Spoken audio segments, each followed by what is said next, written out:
नमो विष्णुपादाय कृष्णप्रेष्ठाय भूतले श्रीमते भक्तिवेदान्त स्वामिनिधि नामिने नमस्ते सरस्वती देवी गौरवाणी प्रचारिणे निर्विशेष शून्यवादी पाश्चात देशतारिणे जय श्री कृष्ण चैतन्य प्रभु नित्यानंद अद्वैत गदाधर श्रीवासादि गौरभक्तवृंद हरे कृष्ण कृष्ण कृष्ण हरे हरे हरे राम राम राम हरे हरे ഹരേ കൃഷ്ണ.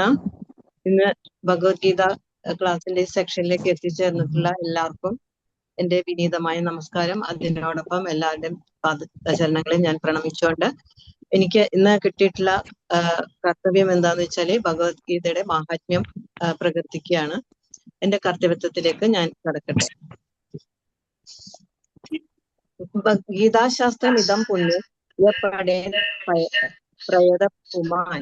അതായത് ഭഗവത്ഗീതയുടെ നിർദ്ദേശങ്ങൾ വേണ്ടവണ്ണം പിന്തുടർന്ന ജീവിതത്തിലെ എല്ലാ ദുരിതങ്ങളിൽ നിന്നും ഉത്കണ്ഠകളിൽ നിന്നും ഭയത്തിൽ നിന്നും എല്ലാം മുക്തരാകുന്നാണ് ഇതിലൂടെ വ്യക്തമാക്കുന്നത്. അപ്പൊ ഭയശോകാദി വർജിത എന്നാണ് പറയുന്നത്. അതായത് ജീവിതത്തിലെ എല്ലാ ഭയങ്ങളിൽ നിന്നും നമ്മൾ മുക്തരാകും. അത് മാത്രമല്ല അടുത്ത ജന്മം നമുക്ക് ആത്മീയ ജീവിതം കൈവരിക്കുകയും ചെയ്യും. ഗീതാമഹാത്മ്യത്തിന്റെ 1-ാമത്തെ ശ്ലോകത്തില് പറഞ്ഞിട്ടുള്ളത് ഇതാണ്. പിന്നെ 2-ാമത്തെ ശ്ലോകം ഗീതാധ്യായാനശീലസ്യ പ്രാണയാമ പരസ്യ ച നൈവ സന്ധിഹി പാപാനി പൂർവജന്മകൃതാനി ച. അതായത് ആത്മാർത്ഥമായി അതുപോലെ ഗൗരവമായി ഭഗവത്ഗീത വായിക്കുന്ന ഒരാളെ ഭഗവത് കരുണയാൽ മുമ്പ് ചെയ്ത പാപങ്ങളുടെ ഫലം ബാധിക്കുകയില്ല. ഇതാണ് ഗീതാ മഹാത്മ്യത്തിലെ 2-ാമത്തെ ശ്ലോകം കൊണ്ട് വ്യക്തമാക്കുന്നത്. അപ്പോ ഈ 2 ശ്ലോകത്തെ അടിസ്ഥാനപ്പെടുത്തിക്കൊണ്ടാണ് ഇന്ന് ഗീതാ മഹാത്മ്യത്തെ കുറിച്ച് വർണ്ണിക്കുന്നത്. അപ്പൊ നമുക്കറിയാം 1-ാമത്തെ ശ്ലോകത്തിൽ നമ്മൾ കണ്ടു ജീവിതത്തിലെ എല്ലാ ദുരിതങ്ങളിൽ നിന്നും നമുക്ക് ഉത്കണ്ഠകളിൽ നിന്നും ഒക്കെ ഭയശോകാദികളിൽ നിന്നൊക്കെ വർജിതരാ, അതായത് ഇതിൽ നിന്ന് നമ്മളെ മോചിപ്പിക്കും. അതുപോലെ 2-ാമത്തെ ശ്ലോകത്തിൽ പറയുന്നത് എന്താന്ന് വെച്ചാല് ആത്മാർത്ഥമായി ഗൗരവമായി ഭഗവത്ഗീത വായിക്കുന്ന ഒരാൾ ഭഗവത് കരുണയിൽ മുമ്പ് ചെയ്ത പാപങ്ങളുടെ ഫലം ബാധിക്കുകയില്ല. അപ്പൊ നമ്മൾ ഇന്ന് വായിച്ചിട്ടുള്ള ഈ 2 ശ്ലോകങ്ങളെ അടിസ്ഥാനപ്പെടുത്തിക്കൊണ്ട് ഇതെങ്ങനെ ഭഗവത്ഗീത നമുക്ക് ഈ 2 കാര്യങ്ങൾ സഫലമാക്കി തരുന്നെന്ന് നമുക്ക് നോക്കാം. അപ്പൊ ഞാൻ ഇതിനെ ഈ 2 കാര്യങ്ങൾ എങ്ങനെ ഭഗവത്ഗീത വായിക്കുന്നുണ്ടോ, പാരായണം ചെയ്യുന്നുണ്ടോ, ശ്രവിക്കുന്നുണ്ടോ ചെയ്യുന്ന ഒരു ഭക്തന് എങ്ങനെ ഇത് ഭഗവാന്റെ കരുണയാൽ സാധിപ്പിച്ചു കൊടുക്കുന്നു എന്നുള്ളതിന് ഉദാഹരണമായിട്ട് ഞാനൊരു കഥ പറയാം. അപ്പൊ ഒരു ബ്രാഹ്മണന്റെ കഥയാണ്. അദ്ദേഹത്തിന്റെ പേര് അർജുന ആചാര്യൻ എന്നാണ്. അദ്ദേഹം ദിവസവും ഭഗവത്ഗീത നല്ല ഗൗരവമായിട്ട് വായിക്കും. അത് നല്ല ശ്രദ്ധയോടെ പഠിക്കും, ആത്മാർത്ഥമായിട്ട് മനസ്സിരുത്തി പഠിക്കും. അങ്ങനെ ചെയ്തുകൊണ്ടിരുന്ന ഒരു ഭക്തനാണ് അർജുനാചാര്യൻ. അപ്പൊ അദ്ദേഹത്തിന്റെ ഭാര്യ ഒരു ദിവസം അടുക്കളയിൽ ഭക്ഷണം ചെയ്യാനായിട്ട് ശ്രമിക്കുമ്പോഴാണ് അറിഞ്ഞത് ഒരു സാധനം വീട്ടിലില്ല പാകം ചെയ്യാനുള്ള. അപ്പൊ അവരാകെ ഇങ്ങനെ വിഷമിച്ച് നിൽക്കുന്ന സമയത്ത് പെട്ടെന്ന് പുറത്തുനിന്ന് ഒരു വിളി കേൾക്കും. അമ്മേ എന്ന് പറഞ്ഞിട്ട് ആരോ വന്ന് വിളിക്കുന്നത് കേട്ടിട്ട് അവര് വേഗം മുൻവശത്ത് ചെന്ന് നോക്കുമ്പോ അവര് കാണുന്ന എന്താന്ന് വെച്ചാല് 2 ബാലന്മാര് ഒരു തോളത്ത് തൂക്കിയ 2 വടിയുടെ അറ്റത്ത് കുട്ടകളിലായിട്ട് ഫലങ്ങളും അതുപോലെ പച്ചക്കറികളും അതുപോലെ ഫലവ്യഞ്ജനങ്ങളൊക്കെ ആയിട്ട് വന്ന് നിൽക്കുന്നതാണ്. അപ്പൊ അത് കണ്ടപ്പോ അവർക്ക് അതിശയം തോന്നി. ഇത് ആരാണെന്ന് അവര് ആ കുട്ടികളോട് ചോദിക്കും. ആരാണ് നിങ്ങൾ, എന്താണ് ഇവിടെ വന്നതിന്റെ കാരണം എന്താണെന്ന് ചോദിക്കും. അപ്പൊ കുട്ടികൾ പറയും, അമ്മേ ഞങ്ങള് ആചാര്യൻ പറഞ്ഞിട്ട് വരുന്നതാണ്, ഇത് ഇവിടെ തരാൻ വേണ്ടി ആചാര്യൻ ഞങ്ങളെ ഏൽപ്പിച്ചതാണെന്ന് പറയും. അപ്പൊ അയ്യോ കുട്ടികളെ, നിങ്ങൾ ബാലന്മാരാണല്ലോ, നിങ്ങളെ ആരാ ഇത് ഏൽപ്പിച്ചത്? ഇത്ര ഭാരമുള്ള സാധനങ്ങൾ തൂക്കാനുള്ള ത്രാണി നിങ്ങൾക്കില്ല, ഇത് ആരാണ് ഇങ്ങനെ ചെയ്തത് എന്ന് ചോദിക്കും. അപ്പൊ ആ കുട്ടികൾ പറയും, അർജുനാചാര്യാണ് ഞങ്ങളെ പറഞ്ഞയച്ചത് എന്ന് പറയും. അപ്പൊ അയ്യോ എന്റെ ഭർത്താവ് ഇങ്ങനെ ചെയ്യോ, എനിക്ക് അതിശയം തോന്നുന്നു, ഇങ്ങനത്തെ ഒരാളല്ലല്ലോ എന്റെ ഭർത്താവ് ഇങ്ങനെയുള്ള ദുഷ്പ്രവൃത്തികൾ ചെയ്യാനെന്ന് പറയും. ഇല്ല അമ്മേ, അദ്ദേഹം തന്നെയാണ് ഞങ്ങളെ ഇത് കൊടുത്തയച്ചത്. ഞങ്ങളിത് എടുക്കാൻ വിസമ്മതിപ്പിച്ചോണ്ട് അദ്ദേഹം എന്റെ സഹോദരനെ അടിക്കുകയും ചെയ്തു എന്ന് പറയും. അപ്പൊ നോക്കുമ്പോ അദ്ദേഹത്തിന്റെ അടുത്തുള്ള സഹോദരന്റെ പുറത്ത് നിറച്ചും ഇത് തിണർത്ത പാടുകൾ, അടിയുടെ പാടുകൾ കാണും. അപ്പൊ ഈ അമ്മയ്ക്ക് വല്ലാത്ത വിഷമം. അവര് പറയും, മക്കളെ ശരി നിങ്ങൾ ഇത് ഇവിടെ ഇറക്കി വെച്ചോ എന്ന് പറയും. അങ്ങനെ അത് ഇറക്കി വെച്ച് അവര് കുട്ടികളെ അകത്ത് ഭക്ഷണം കഴിച്ചിട്ടേ പോകാൻ പാടുള്ളൂ, ധൃതി പിടിച്ചു പോയത്. ഞാൻ വേഗം ഭക്ഷണം തയ്യാറാക്കാന്ന് പറഞ്ഞാൽ അവരകത്ത് പോയി ഭക്ഷണം തയ്യാറാക്കാൻ പോകും. അപ്പൊ കുട്ടികൾ പറയും, വേണ്ട അമ്മ, ഞങ്ങൾ വേഗം പോകട്ടെ, കാരണം ഇനിയും അദ്ദേഹം വന്നാൽ ഞങ്ങളുടെ ഇനിയും ദേഹോപദ്രവം ചെയ്താൽ, അതുകൊണ്ട് ഞങ്ങൾ പോട്ടെ എന്ന് പറയും. ഇല്ല മക്കളെ, നിങ്ങൾ കഴിച്ചിട്ടേ പോകളൂ, നിങ്ങൾ ഇത്രയും സാധനം ഇതും എടുത്തിങ്ങോട്ട് വന്നല്ലേ എന്ന് പറഞ്ഞ് അവര് സ്നേഹപൂർവ്വം കുട്ടികൾ വേഗം ഭക്ഷണം തയ്യാറാക്കി അവരെ നല്ല പോലെ അവരെ സന്തോഷത്തോടെയും അത് പ്രേമഭാവത്തോടെ അവര് പരിചരിച്ച് അവരെ കഴിപ്പിക്കും. അപ്പൊ കുട്ടികൾ കഴിച്ചു കഴിഞ്ഞപ്പോ വീണ്ടും പറയും, ഇനിയും കുറച്ചുകൂടി കഴിക്കൂ എന്ന് പറഞ്ഞിട്ട് കൊടുക്കാൻ പോകുമ്പോൾ പറയും, കുട്ടികൾ പറയും, വേണ്ട, അദ്ദേഹം വരുന്നതിന് മുന്നേ ഞങ്ങൾ വേഗം ഇവിടെ നിന്ന് പോകട്ടെ എന്ന് പറയും. പിന്നെ അമ്മ കൂടുതൽ നിർബന്ധിച്ചില്ല. അങ്ങനെ ആ കുട്ടികള് അവിടെ നിന്ന് വേഗം യാത്രയാവും. കുറച്ചു കഴിഞ്ഞ് അവര് പോയ ഉടനെ തന്നെ അർജുനാചാര്യൻ വീട്ടിലേക്ക് എത്തും. അപ്പൊ അദ്ദേഹം വീട്ടിൽ വരുമ്പോ സാധാരണ ഈ ഭാര്യ ഭർത്താവിന് ഭക്ഷണം കൊടുത്തു കഴിഞ്ഞിട്ടേ എന്തെങ്കിലും കഴിക്കാറുള്ളൂ. പക്ഷെ അന്ന് നോക്കുമ്പോ അർജുനാചാര്യന്റെ ഭാര്യ ഭക്ഷണം കഴിക്കുന്ന കാണും. അപ്പൊ അദ്ദേഹം ചോദിക്കും, പ്രിയെ, ഇന്നെന്താ നീ ഇങ്ങനെ ഞാൻ വരുന്നതിന് മുമ്പ് തന്നെ ഭക്ഷണം കഴിച്ചത്? ഇങ്ങനെ പതിവില്ലാലോ എന്ന് പറയും. അപ്പൊ ഭാര്യ പറയും, പ്രഭു, അങ്ങ് എന്താണ് ചെയ്തത്? അങ്ങ് ഈ രണ്ട് കുട്ടികളുടെ അടുത്ത് ഇങ്ങനെ ഭാരിച്ച കുട്ടികൾ കൊടുത്തയച്ചിട്ട് ആ കുട്ടികള് എത്ര വിഷമിച്ചാണ് ഇവിടെ കൊണ്ടുവന്ന് തന്നത്.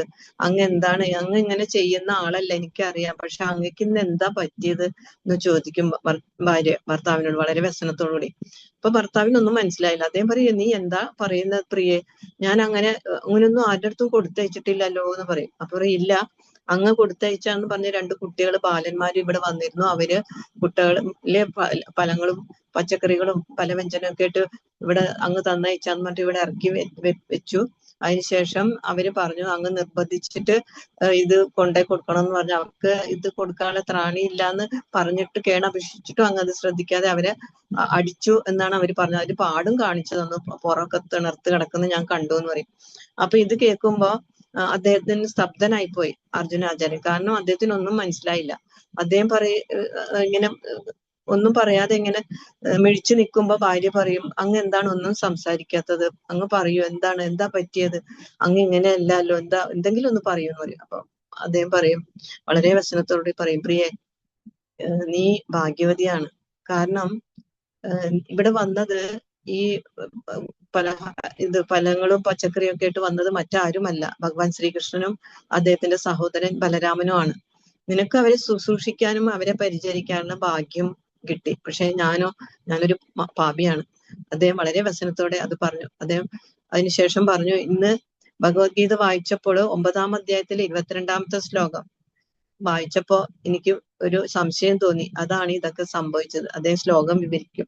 അനന്യാ ചിന്തയാ ദോമാം യോജന്യ പരിപാസ്യതേ തേഷാം യുക്താനാം യോഗക്ഷേമം വഹാമ്യഹം.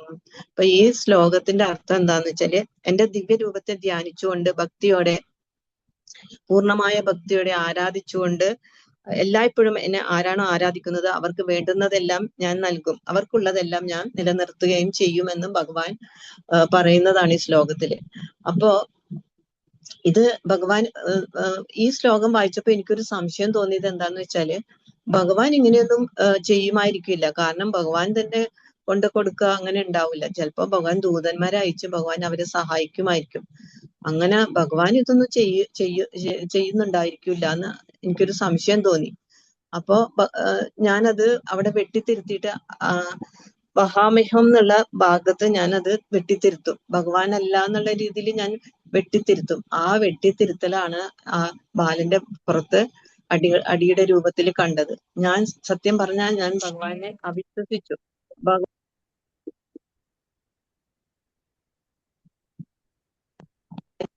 അതുകൊണ്ട് അതിന്റെ ഇതാണ് കിട്ടിയ ഒരു പാഠമാണിത്. ഭഗവാൻ ഇതിൽ കൂടി നമ്മുടെ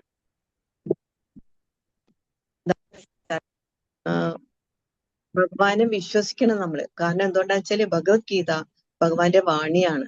ഭഗവാൻ തന്നെ നമ്മളോട് പറയാ വാണിയാണെന്ന് നമ്മൾ പൂർണ്ണമായും വിശ്വസിച്ച് ഭഗവത്ഗീതയിൽ പറഞ്ഞിട്ടുള്ള ഓരോ വാക്കുകളും നമുക്ക് വിശ്വസിച്ച് ചെയ്യേണ്ടതാണ്. കാരണം ഭഗവാന്റെ രൂപവും ലീല ഗുണം ഒന്നും ഭഗവാനിൽ നിന്ന് വ്യത്യസ്തമല്ല.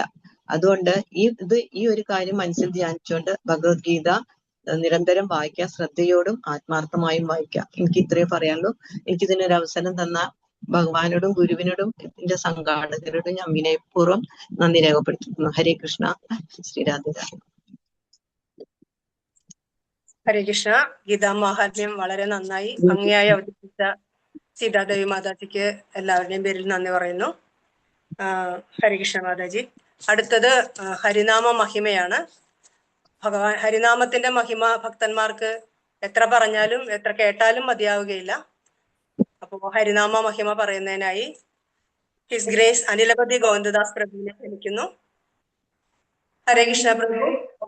പ്രഭു.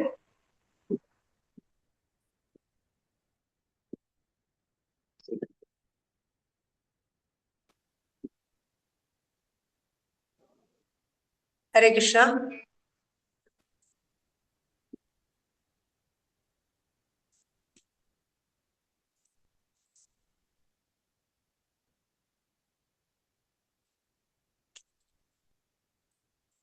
അനിലപതി പ്രഭു. കഴിഞ്ഞ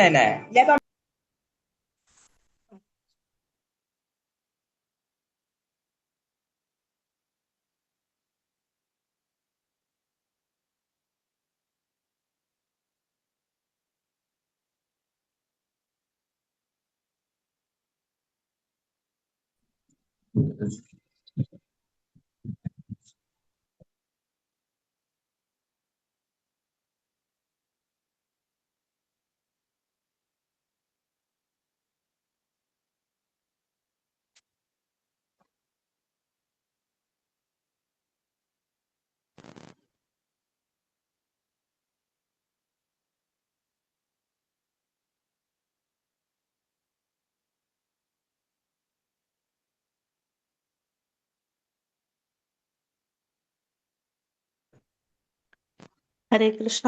അനിലപതി പ്രഭു, എന്തെങ്കിലും ഇഷ്യൂസ് ഉണ്ടെങ്കിൽ വേണമെങ്കിൽ നമുക്ക് കണ്ടിന്യൂ ചെയ്യാം മാതാജി. ഫർദർ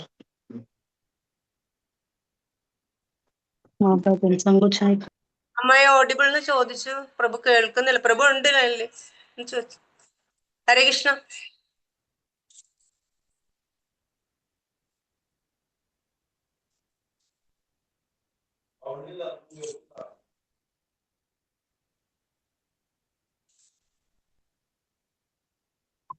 സൗണ്ട് ഇല്ല, ഒന്ന് കേട്ടൂടാ. ഒന്നും പറയണില്ല, പിന്നെ കേക്കണേ.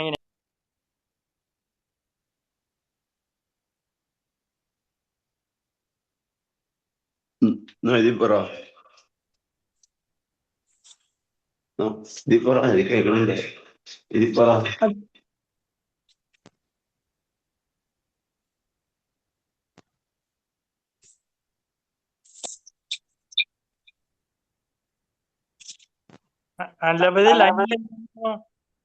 ഹരേ കൃഷ്ണ. ഇപ്പൊ കേൾക്കുന്നുണ്ടോ മാം? ഒരു മിനിറ്റ് ഞാനിതൊന്ന് സോറി കേട്ടോ, എന്റെ ലാപ്പിൽ അതാണ്. ഒരു മിനിറ്റ് ഇവിടെ.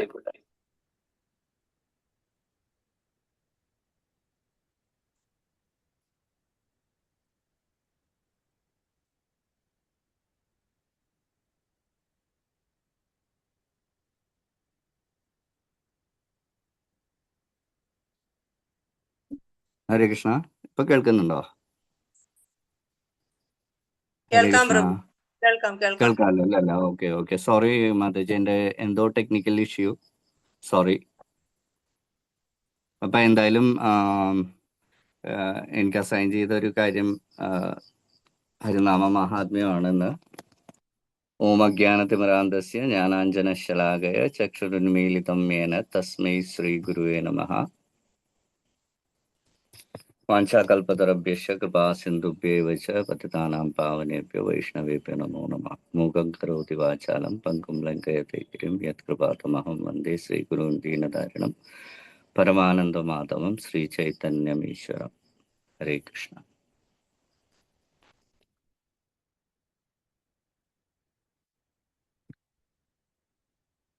ഹരേ കൃഷ്ണ. ഇന്ന് ഹരിനാമത്തെ കുറിച്ച് ഇപ്പൊ ഒരുപാട് ക്ലാസ്സായി നിങ്ങൾ കേൾക്കുന്നുണ്ടാവും. അപ്പൊ റിപ്പീറ്റേഷൻ ആണെങ്കിലും ക്ഷമിക്കുക.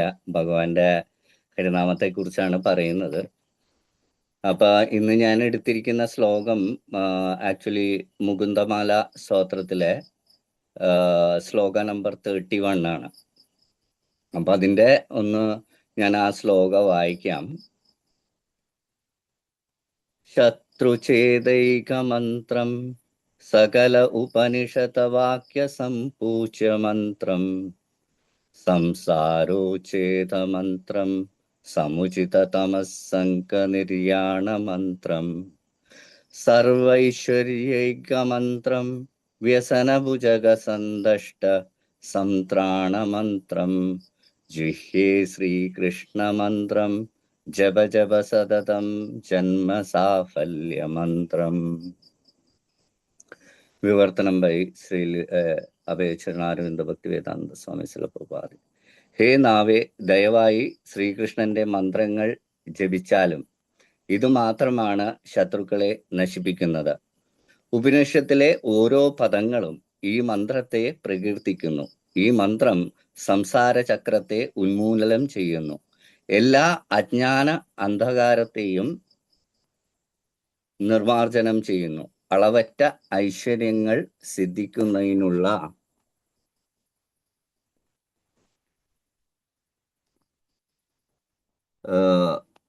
മന്ത്രമാണത്. ലൗകിക ദുരിതങ്ങളാകുന്ന സർപ്പദംശന മേറ്റവരെ സുഖപ്പെടുത്തുന്നു. ഈ മന്ത്രം ഈ ലോകത്തിലെ ജന്മസാഫല്യവും നൽകുന്നു. ഞാൻ ഇതിന്റെ ഭാവാർത്ഥം പ്രഭുപാദ എഴുതിയിട്ടുണ്ട്. കുറച്ച് അത് വായിക്കാം, കുറച്ച് മാത്രം. മായയിൽ നിന്ന് മനസ്സിനെ വിമുക്തമാക്കുന്ന ശബ്ദതരംഗങ്ങളാണ് മന്ത്രം. ഒരാൾ ഭഗവാന്റെ നാമങ്ങളടങ്ങിയ മന്ത്രം ചൊല്ലുമ്പോൾ അവന്റെ മനസ്സ് ക്ലേശ വിമുക്തമായ ഈശ്വരാവബോധത്തിൽ അധിഷ്ഠിതമായി അതീന്ദ്രിയ ശാന്തി ലഭ്യമാക്കുന്നു. അത്തരത്തിലുള്ള എല്ലാ മന്ത്രങ്ങളിൽ നിന്നും കുലശേഖര രാജാവ് നിർദ്ദേശിക്കുന്നത് ശ്രീകൃഷ്ണ മന്ത്രങ്ങളാണ്. ശ്രീകൃഷ്ണ നാമങ്ങൾ സമഗ്രഥിതമായ മന്ത്രങ്ങൾ ഇതിൽ ഒന്നാണ് ഹരേ കൃഷ്ണ മഹാമന്ത്രം. ചൈതന്യ മഹാപ്രഭു ചൊല്ലിയിരുന്നത് ഈ മന്ത്രമാണ്. ഈ മന്ത്രത്തെ കലിയുഗത്തിന് അനുയോജ്യമായ ഏറ്റവും ഉത്തമമായ മന്ത്രമെന്ന് ഉപനിഷത്തുകൾ ഉദ്ഘോഷിക്കുന്നു. ഹരേ കൃഷ്ണ കൃഷ്ണ കൃഷ്ണ ഹരേ ഹരേ, ഹരേ രാമ രാമ രാമ ഹരേ ഹരേ. ഇതി ഷോഡശകം നാംനാം കലികൽമശനാശനം നാതത് പരതരോപായ സർവവേദേഷു ദൃശ്യതേ. അപ്പൊ ഇതില് കുലശേഖര മഹാരാജാവിന്റെ ഈ ഒരു പ്രാർത്ഥനയാണ് മുകുന്ദമാല സ്തോത്രം. അതില് ഈ ശ്രീകൃഷ്ണന്റെ ഭഗവാന്റെ നാമത്തെക്കുറിച്ച് അദ്ദേഹം പറയുന്ന ഒരു വിശിഷ്ടമായിട്ടുള്ള കാര്യമാണ്. അപ്പൊ കലിയുഗത്തില് ഭഗവത്ഗീതയിൽ തന്നെ വിഭൂതി യോഗത്തില് യജ്ഞങ്ങളിൽ ശ്രേഷ്ഠം ജപയജ്ഞമാണെന്ന് പറയുന്നുണ്ട് ഭഗവാൻ.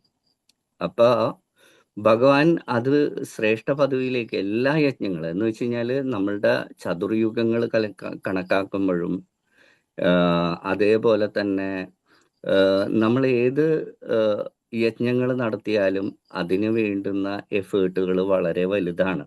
അത് ഏത് കാലത്തും മനസ്സിലായ. പക്ഷെ അതിൽ ഏറ്റവും ശ്രേഷ്ഠമായ പദവിയാണ് ശരിക്കും ജപയജ്ഞത്തിന് കൊടുത്തിരിക്കുന്നത്, ഹരിനാമയജ്ഞത്തിന്. അപ്പൊ ഈ ഹരിനാമത്തിന്റെ മാഹാത്മ്യം എന്താണെന്ന് വെച്ച് കഴിഞ്ഞാല് ശരിക്കും പറഞ്ഞു കഴിഞ്ഞാല് നമ്മള് ഈ ഈസിനെസ് ആണ്. എന്ന് വെച്ച് കഴിഞ്ഞാല് നമുക്ക് ഈ കലിയുഗത്തില് ജസ്റ്റ് ഭഗവാന്റെ തിരുനാമങ്ങൾ ജപിച്ച് തന്നെ നമ്മളുടെ ആത്മീയ പദവി വീണ്ടെടുക്കാനും ഭഗവാന്റെ ലോകത്തിലേക്ക് തിരിച്ചു പോകാനുമുള്ള കാര്യങ്ങൾ ഈ ഹരിനാമത്തിലൂടെ തന്നെ നമുക്ക് കിട്ടും. അതുകൊണ്ട് ഇതിനകത്ത് നമുക്ക് തന്നെ പറഞ്ഞിരിക്കുന്നു, അതായത് ശത്രുക്കളെ നശിപ്പിക്കുന്നു എന്ന് പറയുന്നു അല്ലേ. അപ്പൊ ശത്രുക്കൾ എന്ന് പറയുന്നത് നമ്മളുടെ നമ്മൾ ഈ ഒരു ബന്ധനത്തിലകപ്പെട്ടത് തന്നെ നമ്മൾക്ക് ഒരുപാട് തെറ്റുകുറ്റങ്ങൾ ഉള്ളത് കൊണ്ടിട്ടാണ്. അപ്പൊ ഈ ശത്രുക്കൾ എന്ന് പറയുന്നത് നമ്മൾ ചില ഭക്തന്മാരുടെ ഒരു ജീവിതത്തിൽ ഇതിനെ ഒന്ന് കണക്ട് ചെയ്യാനായിട്ട് നമുക്ക് ശ്രമിക്കാം. ഇപ്പൊ നമുക്ക് പ്രഹ്ലാദ മഹാരാജാവിന് ആക്ച്വലി ശത്രു പിതാവ് തന്നെയായിരുന്നു. പക്ഷെ പിതാവിന്റെ ശത്രുതയിൽ നിന്ന് അദ്ദേഹം ഒരുപാട് തവണ അദ്ദേഹത്തെ കൊല്ലാൻ നോക്കി. കൊല്ലാൻ നോക്കിയപ്പോഴും ഭഗവാന്റെ തിരുനാമങ്ങളാണ് അദ്ദേഹത്തെ ഓരോ തവണയും രക്ഷിക്കുന്നത്. ആക്ച്വലി ഭഗവാൻ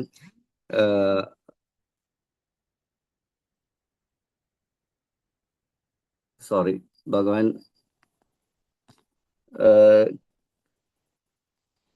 സോറി കേട്ടോ, ഒരു കോൾ വന്നു. ഹരേ കൃഷ്ണ.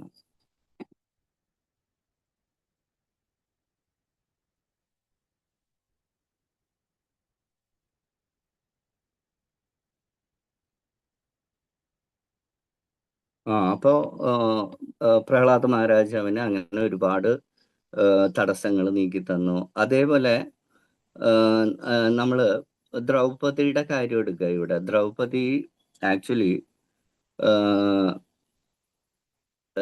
ഈ പറയുന്ന സദസ്സില് അദ്ദേഹത്തിന്റെ അവരുടെ ഭർത്താക്കന്മാരുണ്ടായിരുന്നു, പഞ്ചപാണ്ഡവരുണ്ടായിരുന്നു, അതേപോലെ തന്നെ ഭീഷ്മ പിതാമഹൻ ഉണ്ടായിരുന്നു, ദ്രോണാചാര്യരുണ്ടായിരുന്നു.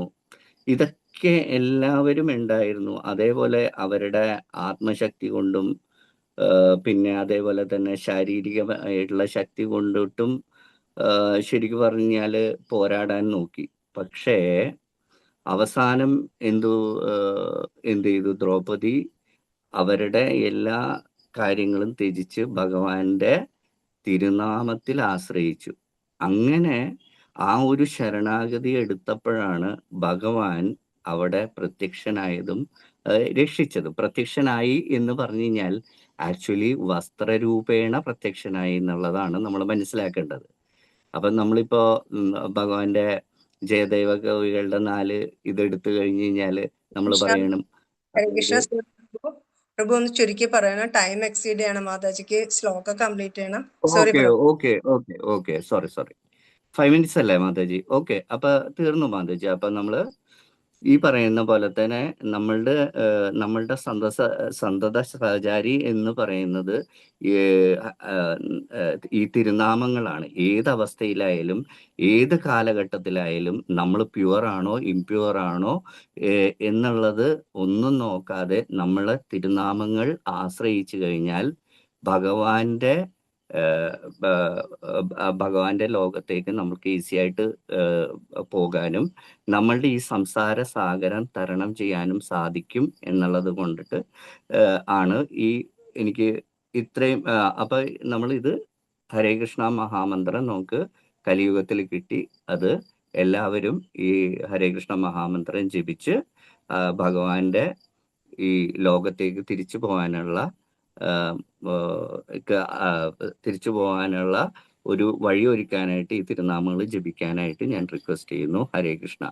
ഹരേ കൃഷ്ണ ഹരേ കൃഷ്ണ കൃഷ്ണ കൃഷ്ണ ഹരേ ഹരേ, ഹരേ രാമ രാമ രാമ ഹരേ ഹരേ. Thank you Mataji. എനിക്ക് ഇതിനകത്ത് എക്സീഡ് ചെയ്തതിൽ സോറി, എൻ്റെ ടെക്നിക്കൽ എറേഴ്സ് ഉണ്ടായിരുന്നു. അപ്പൊ ഞാൻ അധികം ദീർഘിക്കുന്നില്ല, സോറി. ഹരേ കൃഷ്ണ. ഇങ്ങനൊരു അവസരം തന്നതിൽ താങ്ക് യു കേട്ടോ. ഹരേ കൃഷ്ണ. ഹരേ കൃഷ്ണ. താങ്ക് യു പ്രഭു. ഹരിനാമത്തെ കുറിച്ച് മഹിമയെ കുറിച്ച് വളരെ നന്നായിട്ട് വിശദീകരിച്ച് പ്രഭു പറഞ്ഞു. പക്ഷെ കേട്ടാലും മതിയാവില്ല. പക്ഷെ എന്തുകൊണ്ട് സമയം കുറച്ച് കടന്നുപോയി എന്നുള്ളത് കൊണ്ടാണ് ഞാൻ ഇന്റർഫിയർ ചെയ്ത്. ക്ഷമിക്കണം പ്രഭു. എല്ലാവർക്കും വേണ്ടി നന്ദി പറയുന്നു. ഹരേ കൃഷ്ണ. അടുത്തത് നമ്മുടെ പ്രധാന വിഷയമായ ഭഗവത്ഗീത അധ്യയനമാണ്. ഇന്ന് നമുക്ക് ഭഗവത്ഗീതയുടെ 7-ാമത്തെ അധ്യായത്തില് 21 മുതൽ 30 വരെയും 8-ാമത്തെ അധ്യായത്തിൽ 1 മുതൽ 9 വരെയുള്ള ശ്ലോകങ്ങളുമാണ് നമ്മൾ ചർച്ച ചെയ്യുന്നത്.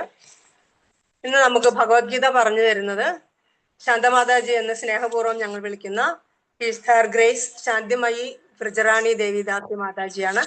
മാതാജി ഒന്ന് പരിചയപ്പെടുത്താം. മാതാജിയുടെ പേര് ശാന്താദേവി എന്നാണ്. ശാന്തമയി ബ്രജറാണി ദേവിദാസി എന്നത് ദീക്ഷാനാമമാണ്. മാതാജി 1986 മധ്യപ്രദേശിലെ റായ്പൂർ രവിശങ്കർ യൂണിവേഴ്സിറ്റിയിൽ നിന്ന് എംകോം പഠനം പൂർത്തിയാക്കി. അതിനുശേഷം 1993 മുതൽ 2005 വരെ ഒരു പ്രൈവറ്റ് ഫേമിൽ അക്കൗണ്ടന്റായി സേവനമനുഷ്ഠിച്ചു. അതിനുശേഷം 2005 മുതൽ 2017 വരെ അമൃത ഇൻസ്റ്റിറ്റ്യൂട്ട് ഓഫ് മെഡിക്കൽ സയൻസിൽ അക്കൗണ്ടന്റായി ജോലി നോക്കി. 2003 മാതാജി ഇസ്കോണുമായി ബന്ധപ്പെട്ട് ഭഗവത് സേവനത്തിൽ ഏർപ്പെടാൻ ഇടയായത്. 2022 ഹിസ് ഹോളിനെസ് ജയപതാക സ്വാമി മഹാരാജിൽ നിന്നും ദീക്ഷ സ്വീകരിക്കുകയും ചെയ്തു. ഹെർ ഗ്രേസ് ശാന്തമയി വ്രജറാണി ദേവിദാസി മാതാജിയെ ഇന്നത്തെ ശ്രീമദ് ഭഗവത്ഗീത ശ്ലോകത്തിന്റെ ചർച്ചയ്ക്കായി സാദരം ക്ഷണിക്കുന്നു. ഹരേ കൃഷ്ണ ശാന്ത മാതാജി, പ്രണാമം. ഹരേ കൃഷ്ണ മാതാജി, പ്രണാമം. ആദ്യം നമുക്ക് പ്രാർത്ഥനകളിൽ കൂടി ചെല്ലാം. ഓം അജ്ഞാന തിമിരാന്തസ്യ ജ്ഞാനാഞ്ജലശലാകയാ ചക്ഷുരുന്മിലിതേന തസ്മൈ ശ്രീ ഗുരുവേ നമഃ. ശ്രീ ചൈതന്യ മനോഭീഷ്ടം സ്ഥാപിതം മേന ഭൂതലേ സ്വയം രൂപ കഥാ മഹ്യം ദദാമി സപദാന്തികം. വന്ദേഹം ശ്രീഗുരു ശ്രീയുതപദകമലം ശ്രീഗുരു വൈഷ്ണവാച ശ്രീരൂപം സാഗരജാതം സഹഗണ രഘുനാഥനിതം തം സജീവം സ്വാദൈതം സാവധൂതം പരിജന സഹിതം കൃഷ്ണ ചൈതന്യദേവം ശ്രീരാധാകൃഷ്ണ പാദാൻ സഹഗണ ലളിതാ വിശാഖാം നിശാംശ്യാം. ഹേ കൃഷ്ണ കരുണാ സിന്ധു ദീനബന്ധു ജഗത്പദേ ഗോപേശ ഗോപികാ കാന്ത രാധാ കാന്ത നമോസ്തുതേ. തപ്ത കാഞ്ചന ഗൗരാംഗി രാധേ വൃന്ദാവനേശ്വരി വിഷമാനുസുതേ ദേവി പ്രണമാമി ഹരിപ്രിയേ. വാഞ്ചാകൽപതരുഭ്യശ്ച കൃപാ സിന്ധുഭ്യൈവ ച പതിതാനാം പാവനേഭ്യോ വൈഷ്ണവേഭ്യോ നമോ നമഃ. जय श्री कृष्ण चैतन्य प्रभु नित्यानंद श्री अद्वैत गदाधर श्रीवासादि गौर भक्त वृंद. हरे कृष्ण कृष्ण कृष्ण हरे हरे, हरे राम राम राम हरे हरे. जय राधा माधवा जय कुंज बिहारी, जय राधा माधवा जय कुंज बिहारी. जय गोपीजन वल्लभा जय गिरिवराधारी, जय गिरिवराधारी. यशोदनंदन व्रज जनवन वल्लभ व्रज जन रंजन यमुना तीरे वनचारी. जय राधा माधवा जय कुंज बिहारी. हरे कृष्ण कृष्ण कृष्ण हरे हरे, हरे राम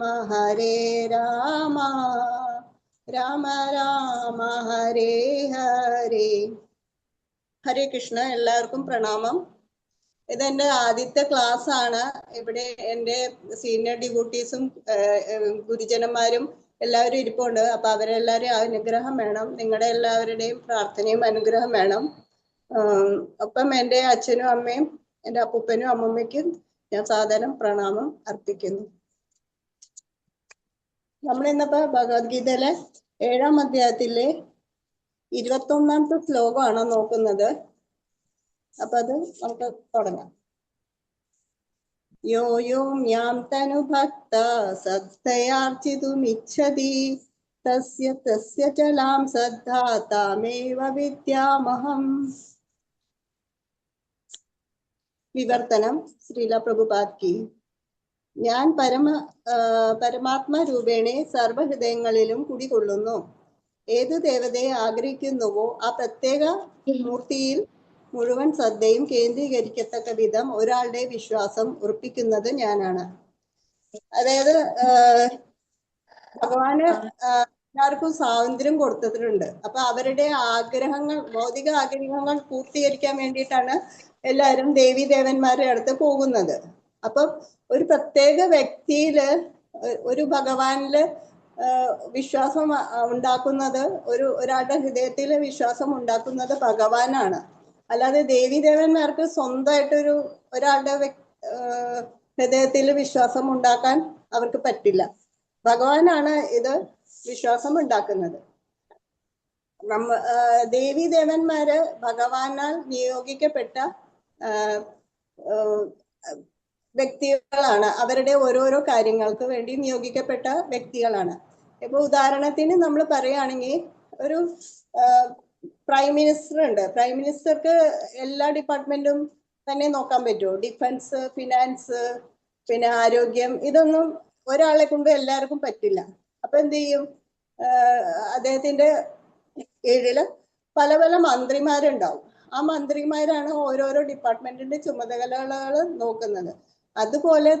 അതുപോലെയാണ് ഈ ദേവീദേവന്മാര് ഓരോ ചുമതലകൾ നിർവഹിക്കുന്നത്. ഉദാഹരണത്തിന് ഇപ്പൊ ഗണപതി വിഘ്നങ്ങൾ മാറ്റാനും ബുദ്ധി തരാനും, സരസ്വതി ബുദ്ധി തരാനും, പിന്നെ ലക്ഷ്മി ദേവി ധനം തരാനും, അങ്ങനെ അതുകൊണ്ടാണ് ഈ ഭഗവാൻ ഓരോരുത്തരുടെ ആഗ്രഹം പൂർത്തീകരിക്കാൻ വേണ്ടിയിട്ട് ഓരോരുത്തരുടെയും ഹൃദയത്തില് ഈ ഓരോ ഭഗവാന്റെ വിശ്വാസം ഭഗവാൻ തന്നെയാണ് ഹൃദയത്തിൽ ഉണ്ടാക്കുന്നത്. അപ്പൊ നമുക്ക് ചോദിച്ചേക്കാം, ഈ മായാലോകത്ത് പെടാൻ വേണ്ടി എന്തുകൊണ്ടാണ് ഭഗവാൻ ഇങ്ങനെ അവർക്ക് അങ്ങനെ ഒരു ഇത് കൊടുക്കുന്നത്? അതിന് കാരണം എന്താന്ന് വെച്ചെന്നാല് ഭഗവാൻ എല്ലാവർക്കും ഒരു സ്വാതന്ത്ര്യം കൊടുത്തിട്ടുണ്ട്. അപ്പം ഭഗവാന് ഓരോരുത്തരുടെ ആഗ്രഹം പൂർത്തീകരിച്ചില്ലെങ്കിൽ ആ സ്വാതന്ത്ര്യത്തിന് എന്താണ് അർത്ഥമുള്ളത്? ഓരോ വ്യക്തികള് പൂർത്തീകരിക്കാൻ വേണ്ടിയാണ് ഭഗവാൻ ആ സ്വാതന്ത്ര്യം കൊടുത്തത്. അപ്പൊ അതുകൊണ്ടാണ് ഭഗവാൻ ഇത് ഈ വ്യക്തികളുടെ ഭൗതിക ആഗ്രഹങ്ങളും സാധിച്ചു കൊടുക്കുന്നത്. അപ്പൊ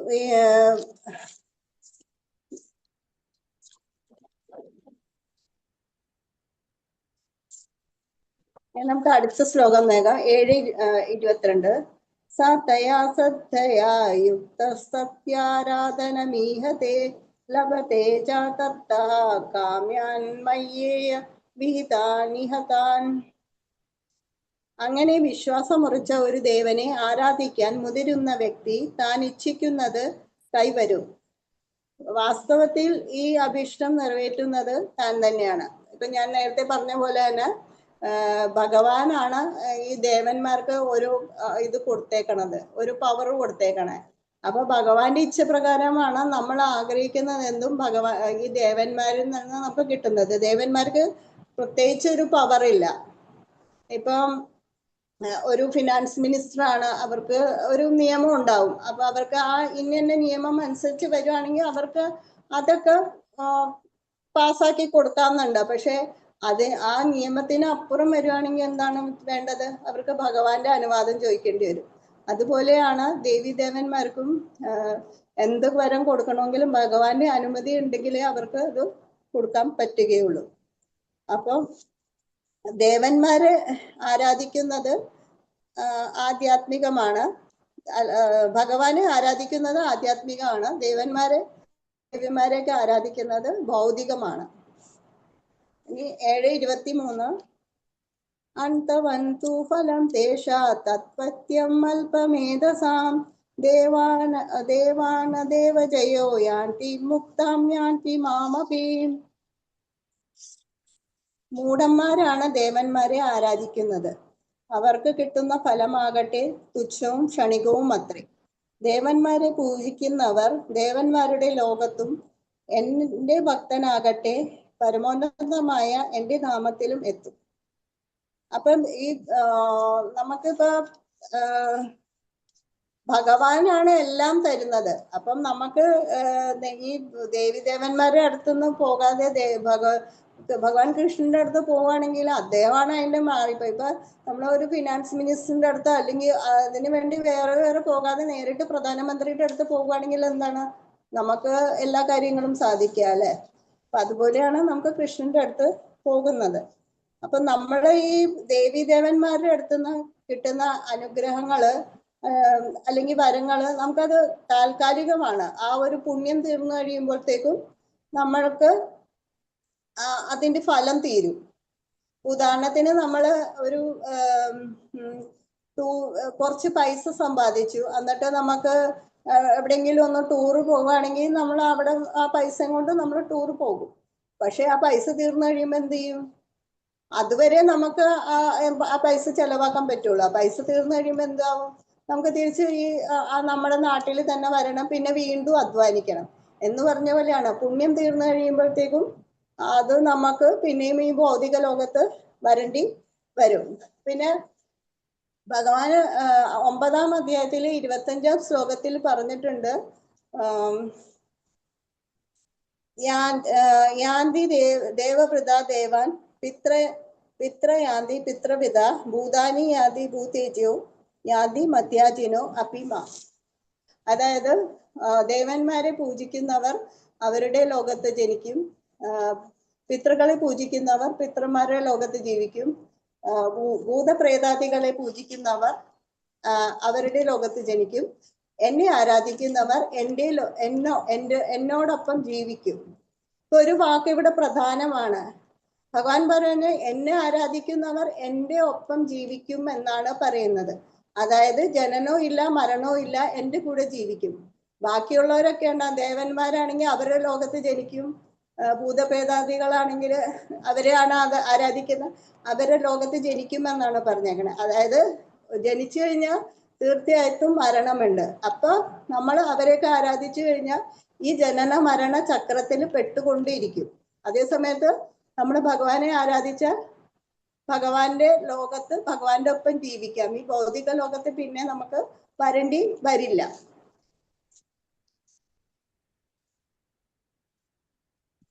അടുത്ത ശ്ലോകം 7:24. വ്യക്തം വ്യക്തിമാമന്നം മന്യന്തേ മാമ ബുദ്ധയേ പരം ഭാവമജാനന്ദോ മമാവയമനുത്തമം. പരമദിവ്യോത്തം പുരുഷൻ ആയ ഞാൻ ഒരിക്കൽ അവ്യക്തിഗതനായിരുന്നു എന്നും പിന്നീട് വ്യക്തി ആയെന്നും എന്നെ മനസ്സിലാക്കാത്ത മന്ദബുദ്ധികൾ കരുതുന്നു. അക്ഷയും അത്യുന്നതുമായ എൻ്റെ ഉത്കൃഷ്ട സ്വഭാവത്തെ പറ്റി അല്പജർക്ക് അറിഞ്ഞുകൂടാ. ഇപ്പൊ ഇവിടെ പറയുന്നത് എല്ലാരും വിചാരിക്കുന്നത് എന്താണ്, ഭഗവാനെ നമുക്ക് കാണാൻ പറ്റില്ല, അതുകൊണ്ട് ഭഗവാന് രൂപമില്ല, അല്ലെങ്കിൽ ഭഗവാൻ ശൂന്യനാണെന്നാണ് വിചാരിക്കുന്നത്. പക്ഷേ നമ്മൊന്ന് ആലോചിച്ച് നോക്കൂ. നമുക്ക് ഈ ഭഗവത്ഗീത തന്നെ ഭഗവാന്റെ ശരിക്കായ രൂപത്തിലാണ് അർജുനന് ഉപദേശിച്ചു കൊടുക്കുന്നത്. പിന്നെ കൃഷ്ണനായിട്ട് ജനിച്ച സമയത്ത് വസുദേവൻ ദേവകിമാർക്ക് ചതുർഭുജ വിഷ്ണു രൂപത്തിലാണ് അവർക്ക് ആദ്യം ദർശനം കൊടുത്തത്. പിന്നെ അത് ചെറിയൊരു ശിശുവായിട്ട് മാറി. അപ്പം ഇപ്പൊ ഉദാഹരണത്തിന് നമുക്ക് സൂര്യൻ ഉണ്ട്, പക്ഷെ രാത്രിയിൽ നമുക്ക് സൂര്യനെ കാണാൻ പറ്റില്ല. അതുപോലെ തന്നെ സൂര്യന് മേഘങ്ങൾ മറഞ്ഞാലും സൂര്യനെ കാണാൻ പറ്റില്ല.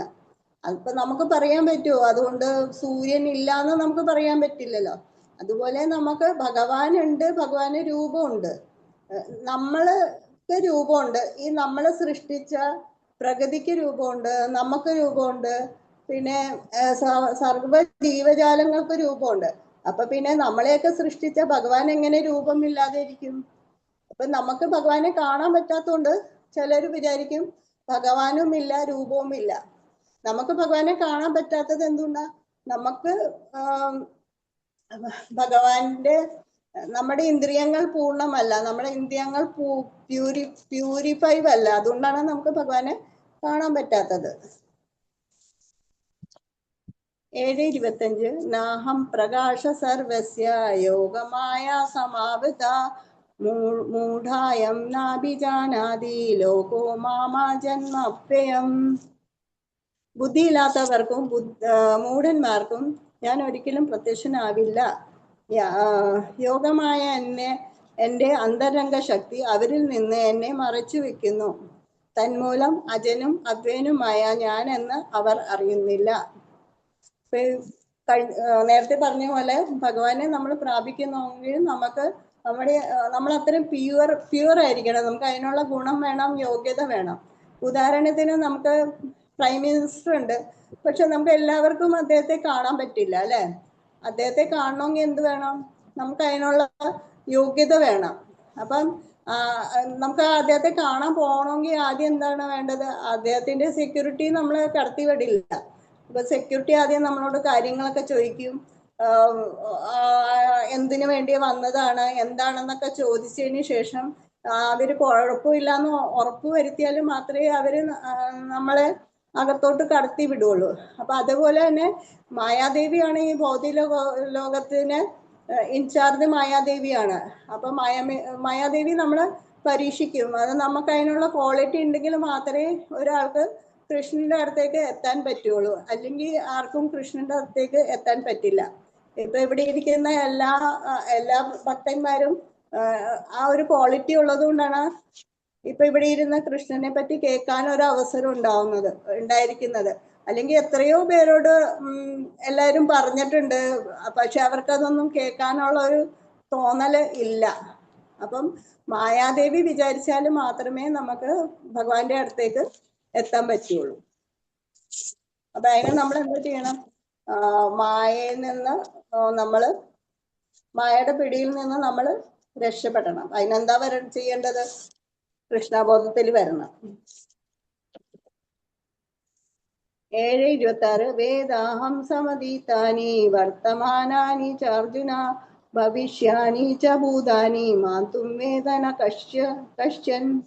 ഹേ അർജുന, പരമപുരുഷനായ എനിക്ക് പണ്ടുണ്ടായതും ഇത് ഇന്ന് സംഭവിക്കുന്നതും മേലിൽ വരാൻ പോകുന്നതുമായ എല്ലാം അറിയാം.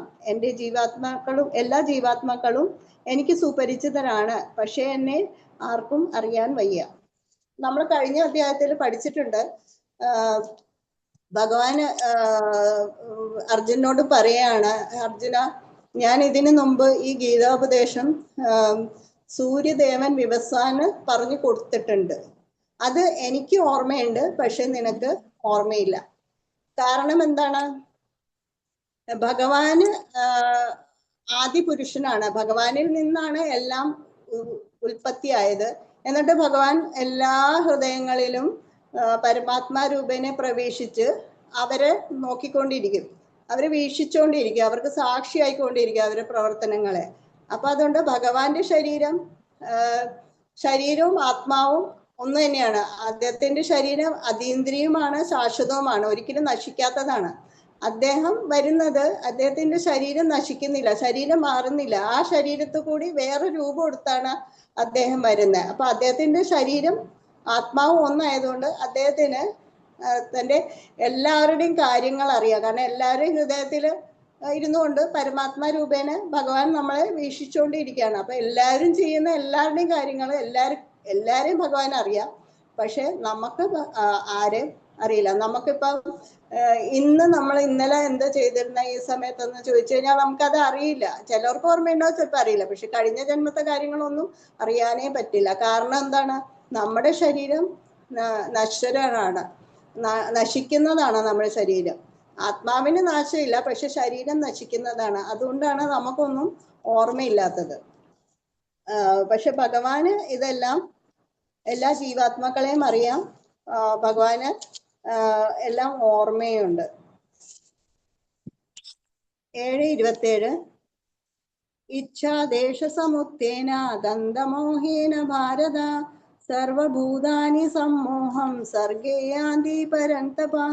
ഹേ ശത്രുജനായ ഭാരത, എല്ലാ ജീവജാലങ്ങളും ജനനം മുതൽക്കേ രാഗദേശങ്ങളാകുന്ന ദ്വന്ദ്ങ്ങളാൽ വ്യാമോഹിതരാകുന്നു. അപ്പൊ നമ്മളെല്ലാ ഭൗതിക ലോകത്തില് ജീവിക്കുന്ന എല്ലാ ജീവജാലങ്ങളും ദ്വന്ദ്വമാണ്. അതായത് സുഖമാണെങ്കിൽ ദുഃഖം, രോഗം, മാനം അപമാനം, നന്മ തിന്മ, സ്ത്രീ പുരുഷൻ, അങ്ങനെ എല്ലാം ദ്വന്ദ്വമാണ്. നമ്മളത് വിഷമിച്ചുകൊണ്ട് ഇരിക്കും. പക്ഷെ ഭഗവാന്റെ ലോകത്ത് അതില്ല. അതിന്റെ കാരണം എന്താന്ന് വെച്ചാൽ നമ്മൾ എല്ലാവരും ഭഗവാന്റെ അംശമാണ്. അതുകൊണ്ട് നമുക്ക് ആ ഭഗവാന്റെ അംശമായതുകൊണ്ട് നമുക്ക് അതിന്റെ പ്യൂരിറ്റി ഉണ്ട്. ഉദാഹരണത്തിന് നമ്മൾ പറയാണ്, ഒരു സ്വർണത്തിന്റെ ഒരു തരി വേറെ മാറ്റി വെച്ചിരുന്നാല് സ്വർണത്തിന്റെ പ്യൂരിറ്റി 24 കാരറ്റ് ആണ്. അപ്പൊ അതിന്റെ ഒരു തരി അതും സ്വർണം തന്നെയാണ്, 24 കാരറ്റ് ആണ്. പക്ഷെ ആ 24 കാരറ്റ് ഉള്ള സ്വർണത്തില് നമ്മൾ കുറച്ച് സ്വർണം മാറ്റിയിട്ട് അതിനകത്ത് എന്താ പറയാ, കോപ്പർ ചേർത്ത് കഴിഞ്ഞാൽ എന്താവും? അത് 22 കാരറ്റായി മാറി. കോപ്പറിന്റെ അളവ് കുറച്ചും കൂടി കൂട്ടിക്കഴിഞ്ഞാൽ എന്തായി? അത് 18 കാരറ്റായി മാറി. അപ്പം അതുപോലെ അതിന്റെ പ്യൂരിറ്റി കുറയും. കാര്യം അത് സ്വർണ്ണമാണ്, പക്ഷെ വേറെ ഒരു ധാതുക്കളുടെ സമ്പർക്കത്തിൽ വരുന്നതുകൊണ്ട് അതിന്റെ പ്യൂരിറ്റി കുറയുകയാണ്. അതുപോലെ തന്നെ നമ്മളൊരു ഗ്ലാസ് വെള്ളം എടുക്കുക, വെള്ളം ശുദ്ധമാണ്. പക്ഷേ ആ ശുദ്ധമായ വെള്ളത്തിന് നമ്മൾ പച്ച കളർ ചേർത്ത് കഴിഞ്ഞാൽ അത് പച്ചയാവും, നീല കളർ ചേർത്ത് കഴിഞ്ഞാൽ നീലയാവും, പച്ചയും നീലയും കൂടി ചേർത്ത് കഴിഞ്ഞാൽ അത് സമ്മിശ്രമാവും. അതുപോലെ നമ്മുടെ ആത്മാവ് ഭഗവാന്റെ അംശമായതുകൊണ്ട് ശുദ്ധമാണ്. പക്ഷേ ഈ ത്രിഗുണങ്ങളിൽ പെട്ട് സത്വ രജസ് തമസ് ഈ മൂന്ന് ത്രിഗുണങ്ങളിൽ പെട്ട് കഴിഞ്ഞിട്ട് ആ ആത്മാവിന്റെ പ്യൂരിറ്റി കൂടിയും കുറഞ്ഞു പോകും. അത് അശുദ്ധമാകും, ഭൗതിക പ്രകൃതിയിൽ വരും. അശുദ്ധമായിട്ട് ത്രിഗുണങ്ങൾക്ക് അടിമയായിട്ട് അത് മായയിൽ പെട്ടിട്ട് ഇങ്ങനെ ജന്മമരണ ചക്രത്തിൽ ഇങ്ങനെ പെട്ടുപോകും. 7:28 ഏഷാം തന്മന്തഗതാ പാപം ജാനാനാം പുണ്യകർമ്മണാം തേ ദ്വന്ദ്വമോഹ നിർമുക്ത ഭജന്തി മാതൃഢവൃത. പൂർവ ജന്മങ്ങളിലും ഈ ജന്മങ്ങളിലും പുണ്യകർമ്മങ്ങൾ ചെയ്തിട്ടുള്ളവർ അവയുടെ പാപ ഫലങ്ങൾ നിർമാർജനം ചെയ്ത് ദ്വന്ദ്വവ്യാമോഹങ്ങളിൽ നിന്ന് വിമുക്തരാകുന്നു. അങ്ങനെ അവർ ദൃഢനിശ്ചയത്തോടെ എൻ്റെ സേവനത്തിൽ മുഴുകുന്നു. പാപികളും നിരീശ്വരവാദികളും മൂഢന്മാരും ഒക്കെ ആയതെന്താണ്? അവർക്ക് പാപികൾക്കും നിരീശ്വരവാദികൾക്കും മൂഢന്മാർക്കും ഒക്കെ ഭഗവാനെ കുറിച്ച് അറിയില്ല. അവർക്ക് രാഗദ്വേഷങ്ങൾ, അവരുടെ പാപത്തിന്റെ പ്രതികരണങ്ങൾ അധികമായതുകൊണ്ട് അവർക്ക് രാഗദ്വേഷങ്ങളെ അതിക്രമിച്ച് പോരാനായിട്ട് അവർക്ക് പ്രയാസമാണ്. കാരണം അവർക്ക് അറിവില്ല. പക്ഷെ ധർമ്മം ആചരിക്കുന്നവരും ഈ ധർമ്മങ്ങളുടെ നിയമങ്ങൾ പാലിക്കുന്നവരും, ഇപ്പൊ ഉദാഹരണത്തിന് ബൈബിൾ, ഖുറാൻ, ഇതൊക്കെ ധർമ്മം തന്നെയാണ്, ധർമ്മത്തിന്റെ ഒരു ഇത് തന്നെയാണ്. പക്ഷെ അതൊക്കെ പാലിക്കുന്നവർ എന്ത് ചെയ്യും? അവർക്ക് പാപ കർമ്മങ്ങൾ കുറഞ്ഞിട്ട് അവർക്ക് ഭഗവാനിലേക്ക് അടുക്കാൻ പറ്റുമെന്നാണ് ഇത് ഭഗവാൻ ഈ ശ്ലോകത്തിൽ കൂടി വ്യക്തമാവുന്നത്. അപ്പൊ ഇതില്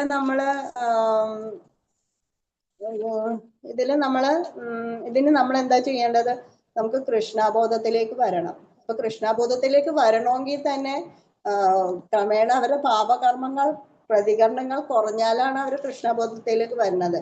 എന്നിട്ട് ഹരേ കൃഷ്ണ മഹാമന്ത്രം ജപിക്കണം. ഹരേ കൃഷ്ണ മഹാമന്ത്രത്തെ മഹാത്മ്യത്തെ കുറിച്ച് കഴിഞ്ഞ കുറച്ച് ദിവസമായിട്ട് എല്ലാവരും പറഞ്ഞ് കേൾക്കാൻ അതിന്റെ മഹത്വം മനസ്സിലായിട്ടുണ്ട്. അപ്പൊ ഇത് മന്ത്രം ജപിച്ചു കഴിയുമ്പോഴത്തേക്കും നമ്മുടെ പാപങ്ങൾ എല്ലാം ക്രമേണ മാറും.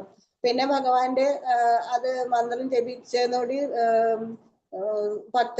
ശുദ്ധ ഭക്തന്മാരായിട്ടുള്ള സഹവാസം കൊണ്ടും പിന്നെ നമുക്ക് കീർത്തനം, ഭഗവാനെ ലീലകളും ഗുണങ്ങളും മഹിമകളും ഒക്കെ കേൾക്കുക, ഭഗവത്ഗീത, ഭാഗവതം മുതലായവ ഒക്കെ വായിക്കുന്ന വഴി നമുക്ക് കുറച്ചുകൂടി ഭഗവാനിലേക്ക് അടുക്കാൻ പറ്റും. പിന്നെ അത് കഴിഞ്ഞ് നമുക്ക് കുറച്ചുകൂടി സീരിയസ് ആയി കഴിയുമ്പോൾ ഒരു ഗുരുവിനെ സ്വീകരിക്കുക. ആ ഗുരുവിന്റെ നിർദ്ദേശപ്രകാരം നമ്മളെ യമനിയമങ്ങൾ പാലിക്കുക. പിന്നെ അങ്ങനെ കാര്യങ്ങൾ ചെയ്തു കഴിഞ്ഞാൽ നമുക്ക് ഈ രാഗദ്വേഷങ്ങളിൽ നിന്ന് നമ്മുടെ ഇന്ദ്രിയങ്ങൾ പ്യൂർ ആവും. ഇന്ദ്രിയങ്ങൾ പ്യൂർ ആകുമ്പോൾ എന്താണ്? ഭൗതിക ആഗ്രഹങ്ങൾ കുറയും.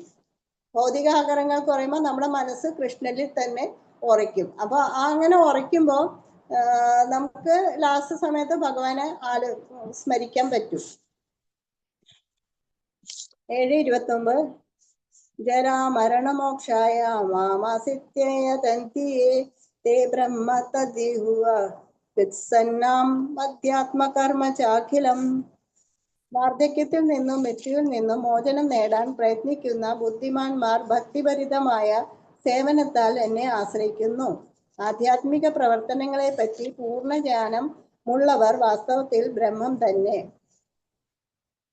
നമുക്ക് ഈ ഭൗതിക ലോകത്തിലെ മെയിൻ പ്രശ്നം എന്താണ്? ജനന മരണം, ജരാവ്യാധി. ജനിക്കുക, മരിക്കുക, രോഗം, പിന്നെ വ്യാധി, നമുക്ക് ഉത്കണ്ഠ. ഇതിൽ നിന്ന് നമുക്ക് ആർക്കും രക്ഷപ്പെടാൻ പറ്റില്ല. ഈ ഭൗതിക ലോകത്തില് ഇത് വലിയ വലിയ ശാസ്ത്രജ്ഞന്മാർക്ക് പോലും എത്രയൊക്കെ ചെയ്താലും അവർക്ക് ഇതിൽ നിന്നൊന്നും രക്ഷപ്പെടാനുള്ള ഒരു മരുന്നൊന്നും കണ്ടുപിടിച്ചിട്ടില്ല.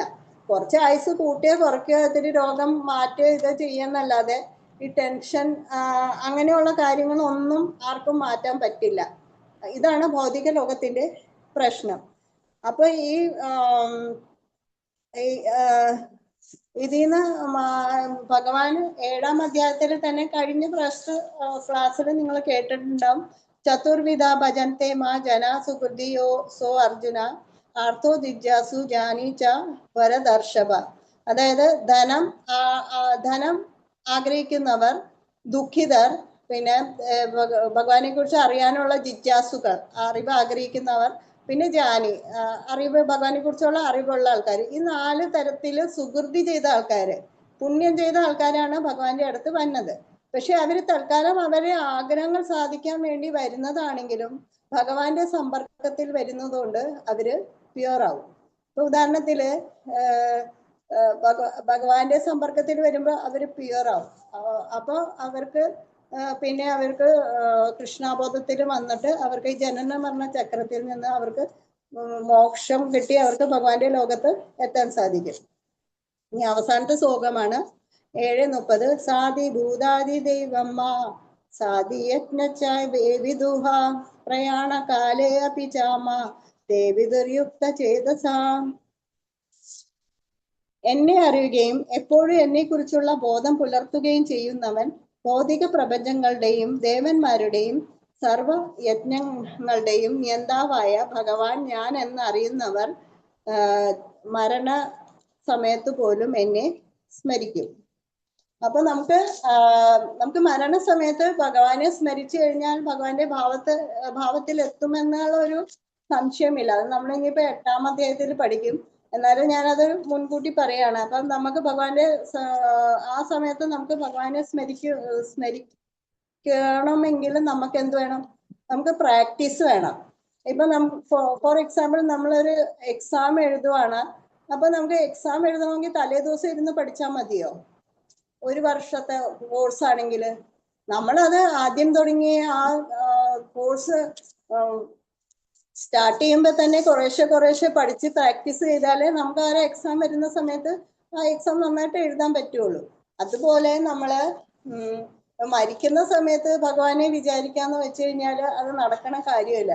നമ്മൾ ഇപ്പോഴേ കൃഷ്ണബോധത്തിൽ വന്ന് അതിന്റെ പ്രാക്ടീസ് എപ്പോഴും ചെയ്തുകൊണ്ടിരുന്നാൽ മാത്രമേ നമുക്ക് ഭഗവാനെ ആ സമയത്ത് സ്മരിക്കാൻ പറ്റുകയുള്ളൂ. ഭഗവാൻ ആരാന്ന് അറിയാൻ പറ്റുള്ളൂ.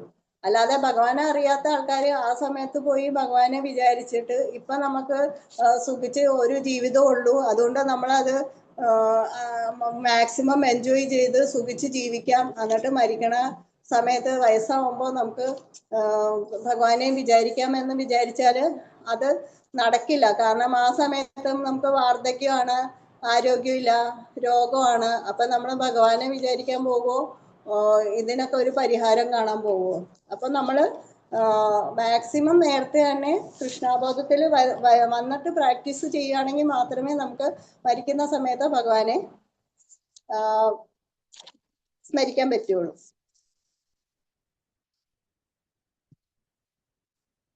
ഇനി നമുക്ക് 8-ാം അധ്യായമാണ് നോക്കേണ്ടത്. ഇതാണ് പരമപ്രദ പ്രാപ്തി. 8-ാം അധ്യായം, അതായത് പരമപ്രദ ഭഗവാന്റെ പദം ലോകത്തെത്താൻ ഉള്ള മാർഗമാണ് ഇതിനകത്ത് പറഞ്ഞേക്കുന്നത്. അപ്പൊ ഇതിനകത്ത് ആദ്യത്തെ 3 ശ്ലോകം അർജുന്റെ സംശയമാണ്. അത് 8:1. കിം തത് ബ്രഹ്മ കിം അധ്യാത്മ കിം കർമ്മ പുരുഷോത്തമ ആദിഭൂതം ചം കിം പ്രോക്തം ആദിദൈവം കിമുച്യത്തെ. അർജുനൻ ചോദിച്ചു, ഹേ പുരുഷോത്തമ, എന്താണ് ബ്രഹ്മം? ആത്മാവ് എന്നാൽ എന്ത്? ഫലോദിഷ്ടം കർമ്മം എന്നാൽ എന്ത്? ഭൗതിക പ്രപഞ്ചം എന്നും ദേവന്മാരെന്നും പറയപ്പെടുന്നത് എന്താണ്? ഇവിടെ അർജുനൻ ആധ്യാത്മികം ഇവിടെ ചോദിക്കുന്നത് ബ്രഹ്മം എന്താണ്, ആത്മാവ് എന്താണ്, കർമ്മങ്ങൾ എന്താണെന്നാണ് ചോദിക്കുന്നത്. അപ്പോ ശ്രീമദ് ഭാഗവതത്തെ അനുസരിച്ച് പരമമായ സത്യത്തെ ബ്രഹ്മം എന്നും പരമാത്മാവിനെ ഭഗവാൻ എന്നും പറയുന്നു. കൂടാതെ ജീവാത്മാവിനെ ബ്രഹ്മം എന്ന് പറയാം. കാരണം ഭഗവാനെ അംശമായതുകൊണ്ട് ബ്രഹ്മം എന്ന് നമുക്ക് പറയാം. അതിലെ മനസ്സ്, ശരീരം, ജീവൻ, ഇന്ദ്രിയങ്ങൾ ഇതെല്ലാം ഉൾപ്പെടും. 8:2 ആദി യജ്ഞ കഥം ഗോത്രം ദേഹേ അസ്മിൻ മധുസൂദന പ്രയാണ കാലേ ച കഥം ജോയസീനിയതാത്മഭിഹ. മധുസൂദന, ആരാണ് യജ്ഞദേവത? ഈ ശരീരത്തിൽ അദ്ദേഹം എങ്ങനെയാണ് കുടികൊള്ളുന്നത്? ഭക്തിയുത സേവനത്തിന് ഇടയായവർക്ക് മരണവേളയിൽ അങ്ങയെ എങ്ങനെ അറിയാൻ കഴിയും? ഇവിടെ അർജുനൻ ചോദിക്കുന്നത്, വാസ്തവത്തിൽ അർജുനൻ ചോദിക്കുന്നത് നമ്മുടെ എല്ലാവരുടെയും മനസ്സിന്റെ ഉള്ളിൽ ഒരു ചോദ്യമാണ് ചോദിക്കുന്നത്. ഇപ്പൊ നമുക്ക് ഭഗവാനെ സ്മരിച്ചാല് ഭഗവാനെ ലോകത്ത് എത്താൻ പറ്റുമെന്ന് അറിഞ്ഞു. പക്ഷെ അപ്പൊ ഇനിയിപ്പോ നമുക്ക് മരണസമയത്ത് ഭഗവാനെ സ്മരിക്കാൻ പറ്റുമെന്ന് എല്ലാവർക്കും ഒരു സംശയം ഉണ്ടാവും. ആ ചോദ്യമാണ് ഇവിടെ അർജുനൻ ഭഗവാനോട് ചോദിക്കുന്നത്. അപ്പൊ യജ്ഞദേവൻ എന്ന് പറഞ്ഞാല് ഭൗതിക പ്രപഞ്ചത്തിലെ ദേവൻ ഇന്ദ്രനാണ്. പിന്നെ ശിവനും ബ്രഹ്മാവും ഉൾപ്പെടെ എല്ലാ ദേവന്മാരുടെയും മുഖ്യനായത് വിഷ്ണുവാണ്. അപ്പൊ ലോക ഭരണയുടെ ചുമതല ഇന്ദ്രനാണ്. അപ്പൊ യജ്ഞം അനുഷ്ഠിക്കുമ്പോൾ നമ്മൾ ആർക്കാണ് കൊടുക്കുന്നത്? ഇന്ദ്രദേവന് കൊടുക്കും, അല്ലെങ്കിൽ വിഷ്ണുവിന് കൊടുക്കും. അപ്പൊ ഇന്ദ്രന് കൊടുത്താലും അത് ഇന്ദ്രൻ പ്രതി ഭഗവാനിലേക്കാണ് എത്തുന്നത്. ഏതൊരു യജ്ഞം ചെയ്യാനും നമ്മൾ ഓം എന്ന് പറഞ്ഞാണ് ചെയ്യുന്നത്. അഗ്നികുണ്ഡത്തിലേക്ക് നമ്മൾ ഹവസ അർപ്പിക്കുമ്പോൾ ഓം എന്ന് പറഞ്ഞാണ് ചെയ്യുന്നത്. അപ്പൊ ഏതൊരു ദേവന്മാരുടെ മുമ്പിൽ ഓം എന്ന് പറഞ്ഞ് ചെയ്തു കഴിഞ്ഞാൽ അത് കൃഷ്ണന് തന്നെയാണ് അത് കിട്ടുന്നത്. അപ്പൊ ഓം ഗണേശായ നമ, ഓം സരസ്വതി നമ, സരസ്വതി പതി അത് കൃഷ്ണന് കിട്ടും. അപ്പൊ യജ്ഞങ്ങളുടെ ആധിപത്യന് എന്താണ്? ഭഗവാൻ കൃഷ്ണൻ തന്നെയാണ്. അപ്പൊ ഇനിയിപ്പോ നമുക്ക് കുലശേഖര മഹാരാജാവ് ഭഗവാനോട് ചോദിക്കുന്ന ഒരു ചോദ്യമുണ്ട്. ഭഗവാനെ, അല്ലയോ ഭഗവാനെ, എന്റെ മനസ്സും ശരീരവും ഇപ്പോൾ സ്വസ്ഥമാണ്. അപ്പൊ എനിക്ക് അങ്ങേ ഇപ്പോൾ ഞാൻ മരണപ്പെട്ടാൽ എനിക്ക് അങ്ങേ സ്മരിച്ച് മരിക്കാം. പക്ഷെ പിന്നീട് മരിക്കുമ്പോ എനിക്ക് രോഗമുള്ളപ്പോഴോ എൻ്റെ മനസ്സ് വിഷമിച്ചിരിക്കുമ്പോഴോ ഞാൻ മരിച്ചു കഴിഞ്ഞാല് എനിക്ക് അങ്ങയെ സ്മരിക്കാൻ പറ്റില്ല. അത് ശരിയാണ്. നമുക്കിപ്പം ഒരു തലവേദന വന്നാൽ പോലും നമുക്ക് ആ വേദന സഹിക്കില്ല. പിന്നെ നമ്മളെല്ലാം മാറും. എൻ്റെ തലയും പിടിച്ചോണ്ടിരിക്കും. എനിക്ക് തലവേദനയാണെന്ന് പറഞ്ഞിരിക്കും. അപ്പൊ നമുക്ക് ഭഗവാനെ ഓർക്കാൻ പറ്റുമോ? ഇല്ല. അപ്പൊ മരണസമയത്ത് ശാസ്ത്രങ്ങൾ പറയുന്നത് 1000 തേള് ഒന്നിച്ചു കടിച്ചാലുള്ള വേദനയാണ് ആ പ്രാണം പോണ സമയത്ത് എന്നാണ് പറയപ്പെടുന്നത്. അപ്പൊ ഒരു തേള് കടിച്ചാൽ തന്നെ എന്ത് വേദനയാണ്. ഈ 1000 തേള് കടിച്ചു കഴിഞ്ഞാല് അത് നമ്മള് എങ്ങനെ സഹിക്കും? അപ്പൊ അതുകൊണ്ട് ചോദിക്കുന്നതാണ് അർജുന, അതൊക്കെ നമ്മൾ എങ്ങനെ ഓർക്കാൻ പറ്റുമെന്ന്. അപ്പൊ അതിനെ ഓർക്കാനുള്ള വഴി അത് തന്നെയാണ്. കൃഷ്ണനെ സ്മരിച്ചു കഴിഞ്ഞാൽ നമുക്ക് ഏത് വേദനയും നമുക്ക് ആ സമയത്ത് അത് തരണം ചെയ്യാൻ പറ്റും. ഭഗവാനെ ഓർക്കാൻ മതി. അപ്പൊ അതിന് നമ്മൾ ഈ പറഞ്ഞ പോലെ പ്രാക്ടീസ് വേണം. കൃഷ്ണബോധത്തിൽ വരണം. കൃഷ്ണനെ അപ്പൊ നമുക്ക് ആ സമയത്ത് കൃഷ്ണനെ സ്മരിക്കാൻ പറ്റും. ഇനി ഇതിന് ഉത്തരമായിട്ട് ഭഗവാൻ നമ്മളോട് പറയാണ് 8:3 ശ്രീ ഭഗവാനുവാച അക്ഷരം ബ്രഹ്മ പരമം സ്വഭാവോ അധ്യാത്മ ഉച്യത്തെ ഭൂതഭാവോദോക്കരോ വിസർഗ കർമ്മ സഞ്ചിതഃ. ഭഗവാൻ പറഞ്ഞു, അവിനാശിയും അതീന്ദ്രിയനുമായ ആത്മാവത്രേ ബ്രഹ്മം. ബ്രഹ്മത്തിന്റെ ശാശ്വത പ്രഗതി ആധ്യാത്മം എന്ന് അറിയപ്പെടുന്നു. ജീവാത്മാക്കളുടെ ഭൗതിക ശരീരത്തിന്റെ വികാസത്തിന് വേണ്ടത്ര പ്രവർത്തനങ്ങളാണ് കാമ്യകർമ്മങ്ങൾ. ഇപ്പൊ ബ്രഹ്മം എന്ന് പറഞ്ഞാല് നാശമില്ലാത്തതും എപ്പോഴും നിലനിൽക്കുന്നതാണ് ബ്രഹ്മം. അപ്പൊ നാശമില്ലാത്തതും എപ്പോഴും നിലനിൽക്കുന്നത് എന്താണ്? ആത്മാവ്, ഭഗവാൻ. അപ്പൊ ഇതൊക്കെയാണ് ആധ്യാത്മിക ലോകം, ഇതൊക്കെയാണ് ബ്രഹ്മം. അപ്പം ജീവാത്മാവും ബ്രഹ്മമാണ്. പരമാത്മാവ് എന്നാൽ ഭഗവാനാണ്. പക്ഷെ ഈ ആത്മാവ് ആധ്യാത്മിക ലോകത്തിൽ ഇരിക്കുമ്പോൾ അത് എൻ്റെ മൂലപ്രസ്വരൂപം എന്താണ്? ഭഗവാൻ, എൻ്റെ സ്വാമി ഭഗവാനാണ്, അതുകൊണ്ട് ഞാൻ ഭഗവാനെ സേവിക്കണം എന്നാണ് ഈ ജീവാത്മാവിന്റെ ഭാവം. പക്ഷെ ഈ ജീവാത്മാവ് എന്നെ ഭൗതിക ലോകത്തിൽ വരുമ്പോ എന്താണ്? നമുക്ക് ഇതെന്റെ വീട്, ഇതെന്റെ കുട്ടി, ഇതെന്റെ ഭാര്യ, ഇതെന്റെ സ്ഥലം, ഇതെന്റെ നാട്, ഇതെന്റെ രാജ്യം എന്നൊക്കെ പറഞ്ഞ് ഇങ്ങനെ ഇരിക്കും. അപ്പൊ അവർക്ക് ഈ ഭൗതിക ലോകത്തിൽ അവരാണ് സ്വാമി എന്നാണ് അവരുടെ വിചാരം. പക്ഷെ അവര് ഈ ത്രികോണത്തിലും മായയ്ക്ക് അടിമപ്പെട്ട് ഇങ്ങനെയാണ് വിചാരിച്ചിരിക്കുന്നത്. പക്ഷെ നമുക്ക് ഈ ലോകത്തിലിരുന്നാലും നമുക്ക് ഭഗവാന് കൃഷ്ണാബോധത്തിൽ വന്നു കഴിഞ്ഞാൽ നമ്മളിവിടെ ആധ്യാത്മികതയിലാണ്. കാരണം നമ്മൾ കൃഷ്ണബോധത്തിൽ വന്നു കഴിഞ്ഞാൽ നമ്മൾ എന്താണ് വിചാരിക്കുന്നത്? കൃഷ്ണനാണ് നമ്മുടെ സ്വാമി, അതുകൊണ്ട് നമ്മൾ അവരുടെ ദാസന്മാരാണ്. അതാണ് കൃഷ്ണബോധം നമ്മളെ പഠിപ്പിക്കുന്നത്.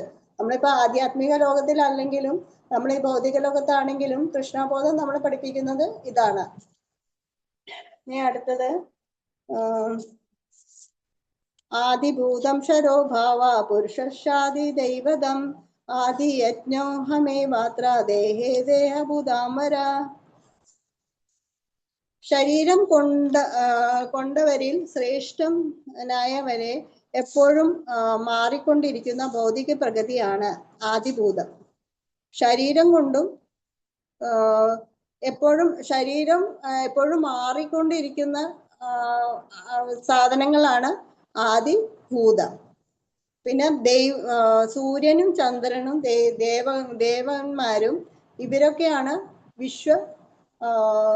ഭഗവാന്റെ വിശ്വരൂപം. അതിന് ഭഗവാന്റെ വിശ്വരൂപത്തിലെ അംഗങ്ങളാണ് ഇവരൊക്കെ.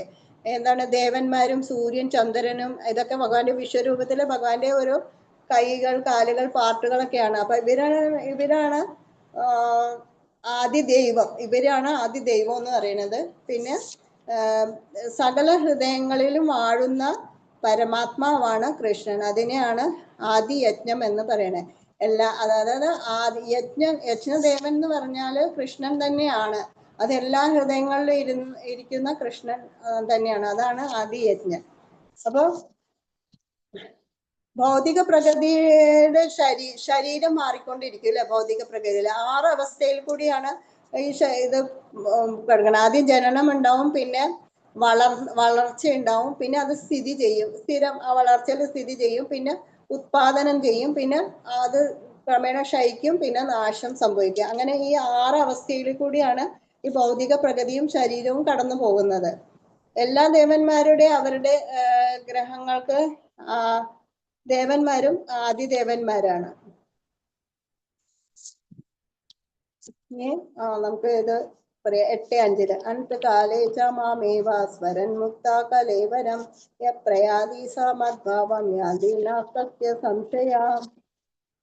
ഈ ശ്ലോകം കൃഷ്ണബോധത്തിന്റെ മഹത്വത്തെ ഒന്നും കൂടിയാണ് ഭഗവാൻ ഉറപ്പിച്ചു പറയാണ്.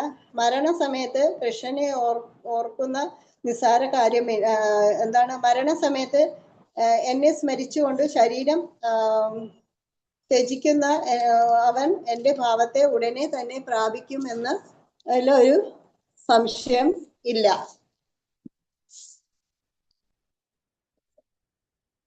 സംശയമില്ല. അതായത് ഈ ശ്ലോകം ഒന്നുകൂടി കൃഷ്ണബോധത്തെ മഹത്വപ്പെടുത്തി പറഞ്ഞാൽ, അതായത് എന്നെ മരണസമയത്ത് എന്നെ സ്മരിച്ചുകൊണ്ട് മരിച്ചു കഴിഞ്ഞാൽ എൻ്റെ ഭാവത്തെ പ്രാപിക്കും. 8:6 യം വ്യാപി സ്മരൻ ഭാവ വ്യയജന്തെ കലേവരം തം തമേ വൈതി കൗന്തേയ സദാ തദ്ഭാവ വിതഃ. എന്നെ കുറിച്ച് ആരാണോ ഇതിന് ഭഗവാന് ഇതും അത് തന്നെയാണ്. ഈ ശ്ലോകം തന്നെയാണ്. എന്നെ ആരാണോ സ്മരിക്കുന്നത് മരിക്കുന്ന സമയത്ത് അവരെന്റെ ഭാവത്തിൽ തന്നെ എത്തുമെന്നുള്ള കാര്യം ഭഗവാൻ പിന്നെയും ഓർപ്പിച്ച് പറയാണ്.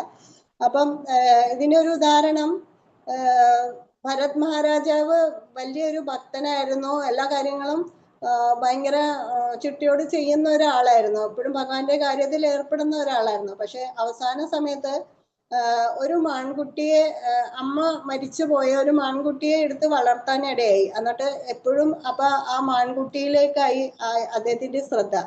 അപ്പൊ അവസാനം മരിക്കുന്ന സമയത്ത് ഈ മാൻകുട്ടിക്ക് നോക്കാൻ ആരും ഇല്ലല്ലോ എന്നോർത്ത് അദ്ദേഹം മരിച്ചു. അവസാനം അദ്ദേഹത്തിന് അടുത്ത ജന്മം മാനായിട്ട് ജനിക്കേണ്ടി വന്നു.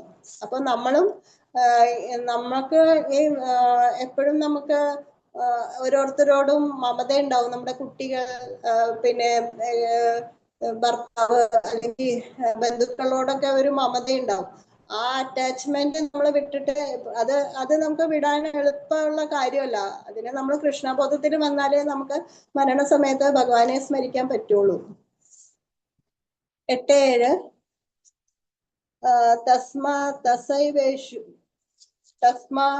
തസ്മൈഷു കാലേഷു മാമനുസ്മര യുദ്ധയ ച മയ്യാർപിതം തമനോ ബുദ്ധിർമാമൈവൈഷ്യസ്യ സംശയഃ. അതിനാൽ അർജുന, ശ്രീകൃഷ്ണ രൂപത്തിൽ നീ എപ്പോഴും എന്നെ ഓർക്കുക. അതോടൊപ്പം തന്റെ നിയത കർമ്മമായ യുദ്ധം നിർവഹിക്കുകയും ചെയ്യുക. സ്വകർമ്മങ്ങളെല്ലാം എനിക്ക് അർപ്പിച്ച് മനോബുദ്ധികൾ എന്നിൽ ഉറപ്പിച്ചും ഇരുന്നാൽ നീ എന്നെ പ്രാപിക്കും, സംശയമില്ല. ഇപ്പൊ കൃഷ്ണൻ അർജുനനോട് പറയാണ്, എന്നെ ഓർക്കുക. പക്ഷെ നമ്മളിപ്പോ ഓർക്കുക എന്ന് പറയുമ്പോ പിന്നെ നമ്മുടെ ഭൗതിക ജീവിതത്തിലെ കർമ്മങ്ങളൊന്നും ചെയ്യാതെ, ഒരു കുട്ടി ഉണ്ടെങ്കിൽ ആ കുട്ടീനെ ഒന്നും നോക്കാതെ നമ്മൾ എപ്പോഴും ഈ ഭഗവാന്റെ നാമം പറഞ്ഞ് ഹരേ കൃഷ്ണ മഹാമന്ത്രം ജപിച്ചുകൊണ്ടിരുന്നാൽ ശരിയാവൂ? അത് ശരിയാവൂല. കാരണം നമുക്ക് ഭൗതിക ജീവിതത്തിൽ ഓരോ ഉത്തരവാദിത്വം ഉണ്ട്, ഒരു ചുമതലയുണ്ട്. നമ്മൾ ആ ചുമതല നിറവേറ്റുകയും വേണം, ഒപ്പം കൃഷ്ണപദത്തിൽ വരികയും വേണം. അപ്പോ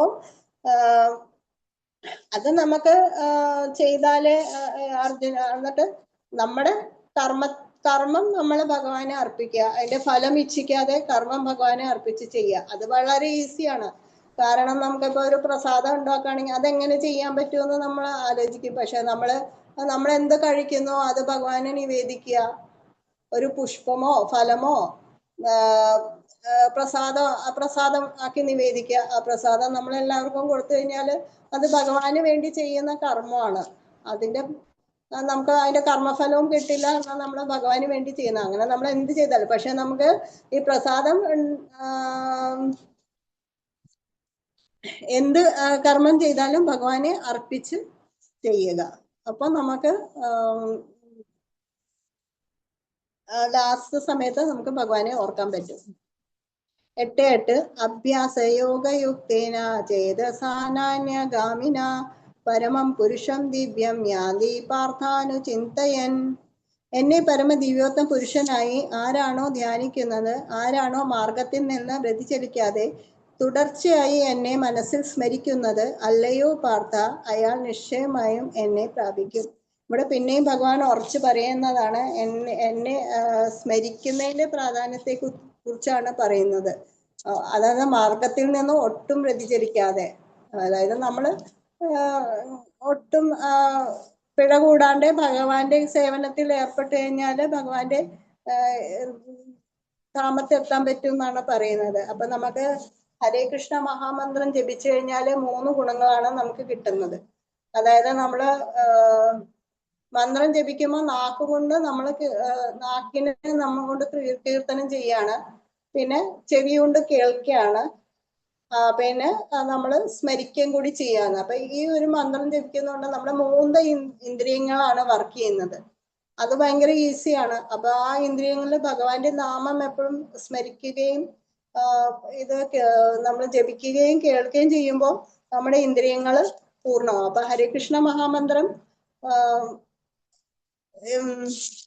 ഭഗവാനെ സ്മരിക്കാൻ വേണ്ടി ഏറ്റവും നല്ലൊരു ഉപായമാണ്. ലാസ്റ്റ് ആണ് 8-9. കവിം പുരാണമനുശാസിതാര മനോരണീയാം സമുന്നയ സ്മരദേഹ സർവസ്യ ദാതാരമിചിന്തയ രൂപ മാദിത്യവർണം തമസാ പരസ്താത്. സർവജനും ആദിപുരുഷനും സർവനിയന്താവും അണുവിനേക്കാൾ ചെറുതും സകലതിന്റെ പരിപാലകനും ഭൗതിക അനുമാനങ്ങൾക്ക് അതീതനും അചിന്ത്യ രൂപനും ഭൗതിക പ്രഗതിക്ക് അതീതനും ആദിത്യ തേജസ്വിയുമായ വ്യക്തി എന്ന നിലയിലാണ് ഭഗവാനെ ധ്യാനിക്കേണ്ടത്. ഇതിപ്പോ ഇവിടെ ഭഗവാനെ എങ്ങനെയാണ് ധ്യാനിക്കേണ്ടതെന്ന് അതും ഭഗവാൻ തന്നെ നമുക്ക് പറഞ്ഞു തന്നേക്കാണ്.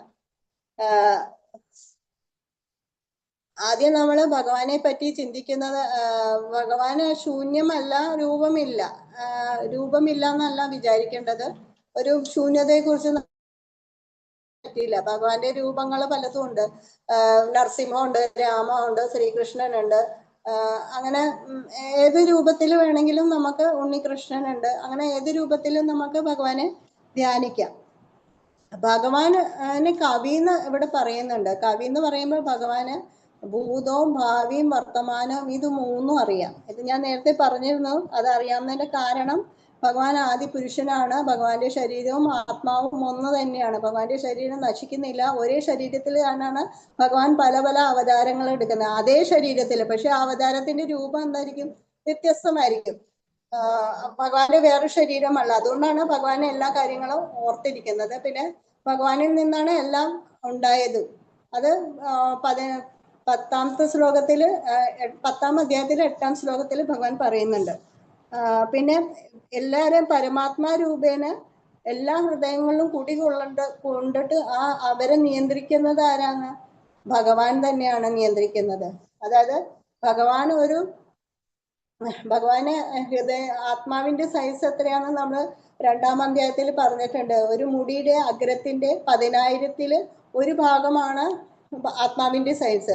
അങ്ങനെയുള്ള ഒരു അതിന്റെ അകത്ത് പോലും ഭഗവാനെ കയറിയിരുന്നിട്ട് അവരെ നിയന്ത്രിക്കാൻ പറ്റുമെന്നാണ് ഇവിടെ പറയുന്നത്. ഏറ്റവും ലഘുരൂപം പോലും ഭഗവാന് എടുത്തിട്ട് ഓരോ ഈ ചര അചര എല്ലാ വസ്തുക്കളിലെ ഒരു അണുവിൽ പോലും ഭഗവാൻ പരമാത്മാ രൂപത്തിൽ ഇരിക്കുന്നുണ്ട്. ചലിക്കാൻ പറ്റാത്ത വസ്തുക്കളിൽ പോലും പരമാത്മാ രൂപേണ ഇരിക്കുന്നുണ്ട്. അതാണ് നമുക്കിപ്പോ ആധുനിക സയൻസ് പറയുന്നത്. അണുവിന്റെ ഇതിന്റെ അടുത്ത് ഒരു പരമാണു ഉണ്ടെന്ന് പറയുന്നില്ലേ? ഒരു ആറ്റത്തിന്റെ അടുത്ത് ഒരു ന്യൂട്രോൺ ഉണ്ടെന്നൊക്കെ പറയുന്നില്ലേ? അത് തന്നെയാണ്. അത് ഈ കണ്ടുപിടുത്തം ഇപ്പോഴാണ് അതൊക്കെ കണ്ടുപിടിച്ചേക്കണേ. പക്ഷെ ഇതൊക്കെ ഭാഗവത്തിലും ഭഗവത്ഗീതയിലും ഒക്കെ ഭഗവാൻ തന്നെ പറയുന്നുണ്ട്. അപ്പം ഈ എല്ലാവരും നിയന്ത്രിക്കുക. അപ്പൊ അവരെ ഈ പരമാത്മ രൂപേണ ചെയ്തിട്ട് അവരെ എല്ലാവരെയും നിയന്ത്രിക്കുകയും അവരെല്ലാവരെയും ഈ ഭൗതിക ലോകം മുഴുവനും പരിപാലിക്കുന്നതാണ് ഭഗവാൻ തന്നെയാണ് പരിപാലിക്കുന്നത്. അദ്ദേഹത്തിൽ നിന്നാണ് ഗ്രഹം ഉണ്ടായിരിക്കുന്നതെന്ന് 13ാം അധ്യായത്തിൽ 8ാം ശ്ലോകം പറയുന്നുണ്ട്. ജ്യോതിഷ്ഠാമപി സംസ പരമുച്യത്തെ ജ്ഞാനം ജേയ ജ്ഞാനഗമ്യം ഇതി വിഷ്ടിതം. അതായത് എല്ലാ ഗ്രഹങ്ങളും ഉണ്ടായതും അവയെ നിലനിർത്തുന്നതും ഞാൻ തന്നെ, വേദങ്ങൾ ഉണ്ടാക്കിയതും അത് അറിയുന്നതും ഞാൻ തന്നെ എന്നാണ് ഭഗവാൻ പറയുക. ഇതെല്ലാം ഭഗവാൻ തന്നെയാണ് നിർവഹിക്കുന്നത്. അപ്പൊ നമ്മള് ഈ വേദങ്ങളും ശാസ്ത്രങ്ങളും ഈ ഭഗവത്ഗീത, ഭാഗവതം, വേദങ്ങൾ, ശാസ്ത്രങ്ങൾ ഇതെല്ലാം തന്നേക്കണത് ഭഗവാൻ നമുക്ക് തന്നേക്കണ ഒരു ബുക്ക്ലെറ്റ് ആണ്. നമ്മൾ ടിവിയോ ഫ്രിഡ്ജോ മേടിക്കുമ്പോൾ നമുക്ക് അതിന്റെ കൂടെ ഒരു ബുക്ക്ലെറ്റ് കിട്ടും. നമ്മൾ അതനുസരിച്ച് അത് വായിച്ചിട്ട് അതനുസരിച്ച് ജീവിച്ചു കഴിഞ്ഞാൽ എന്താണ്? നമുക്ക് അസുഖങ്ങൾ വരൂല. അതിന് ഒരു കേടുപാട് കൂടാതെ കുറെ നാളെ അത് ആയുസോട് കൂടി ജീവിക്കാൻ പറ്റും എന്ന് പറഞ്ഞ പോലെ ഇത് ഭഗവാൻ നമുക്ക് തന്നേക്കണ ഒരു ബുക്ക്ലെറ്റ് ആണ്. അപ്പൊ ഇതിന് നമ്മൾ വായിച്ചിട്ട് അത് മനസ്സിലാക്കി അതിന്റെ നിയമം അനുസരിച്ച് ജീവിച്ചു കഴിഞ്ഞാൽ നമുക്ക് തീർച്ചയായിട്ടും ഭഗവാന്റെ ലോകത്ത് എത്താൻ പറ്റും. അപ്പൊ നമ്മളിപ്പം ഇതൊക്കെ പറയണത് ചിലവര് ഇപ്പം കൂടുതൽ അറിവുള്ള ആൾക്കാരൊക്കെ ചിലവര് പറയും അവർക്ക് ഇതൊന്നും വിശ്വാസം വരില്ല. അതിനെല്ലാത്തിനും പ്രൂവ് വയ്ക്കും. ഇപ്പൊ സയൻസിസ്റ്റ് ആണെങ്കിൽ സയൻസ് ഇത് എങ്ങനെയാണ് ഇത് പ്രൂവ് ചെയ്ത് കാണിക്കാൻ പറയും. പക്ഷെ എല്ലാ കാര്യമൊന്നും നമുക്ക് പ്രൂവ് ചെയ്യാനായിട്ട് കുറെ സമയം എടുക്കും. അപ്പോഴത്തേക്കും നമ്മുടെ ജീവിതം ആകെ 100, 80 അല്ലെങ്കിൽ 60 വയസ്സൊക്കെ കലിയുഗത്തിലുള്ളൂ. അതൊക്കെ നമ്മൾ ചിന്തിച്ച് അത് പ്രാമാണികരായിട്ട് ടെസ്റ്റ് ഒക്കെ ചെയ്തൊക്കെ അതിന്റെ പുറകെ അന്വേഷിച്ച് പിടിച്ച് നടന്നു കഴിഞ്ഞാൽ നമ്മുടെ ആയുസ് പോകും. അപ്പൊ ചില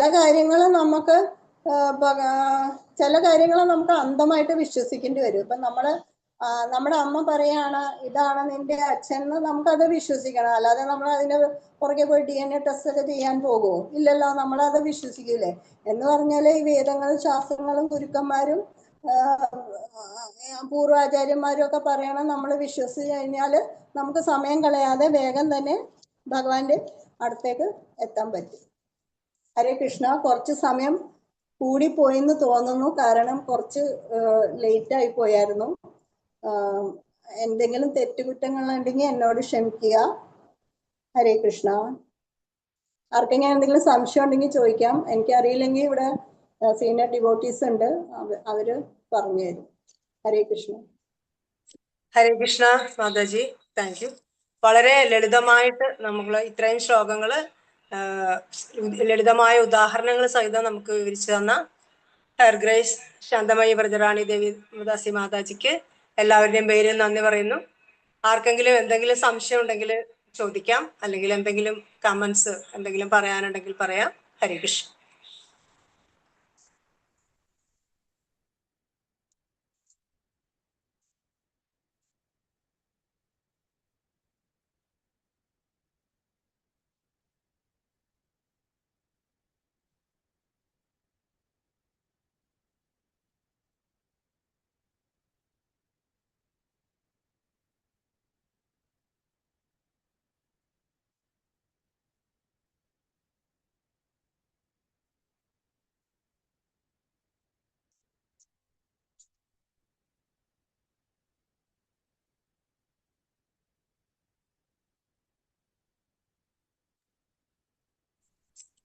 ഹരേ കൃഷ്ണ. ആർക്കും സംശയങ്ങളൊന്നുമില്ല എങ്കിൽ നമുക്ക് പ്രൊസീഡ് ചെയ്യാം.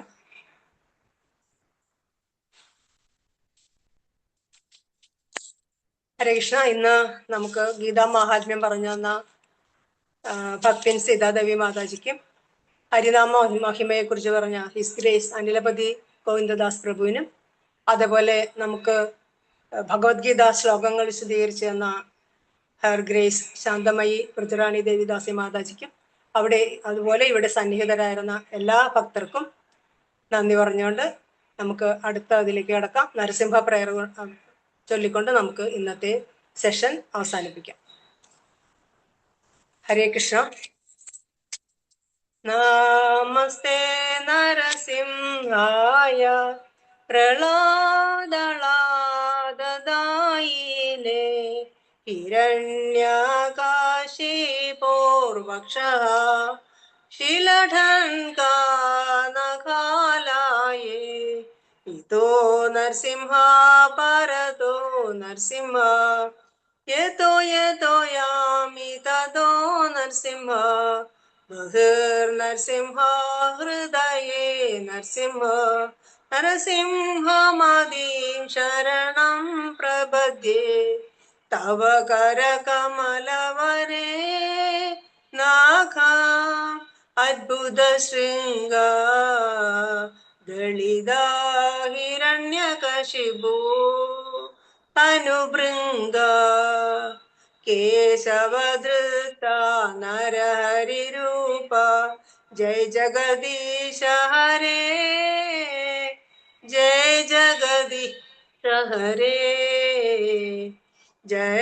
ജഗദീശ ഹരേ ജയ കേശവധൃത നരഹരിരൂപ ജയ ജഗദീശ ഹരേ जय जगदीश हरे जय नरसिंहदेव जय नरसिंहदेव नरसिंहदेव जय नरसिंहदेव जय नरहरि जय नरहरि नरहरि जय नरहरि जय लक्ष्मी नरसिंह जय लक्ष्मी नरसिंह लक्ष्मी नरसिंह जय लक्ष्मी नरसिंह जय प्रहलाद महाराज जय प्रहलाद महाराज प्रहलाद महाराज जय प्रहलाद महाराज नित्य गौर हरि बोल हरि बोल हरि बोल नित्य गौर हरि बोल. हरे कृष्ण. श्रील प्रभुपाद की जय. श्रील गुरुदेव की जय. हरे कृष्ण. हरि बोल.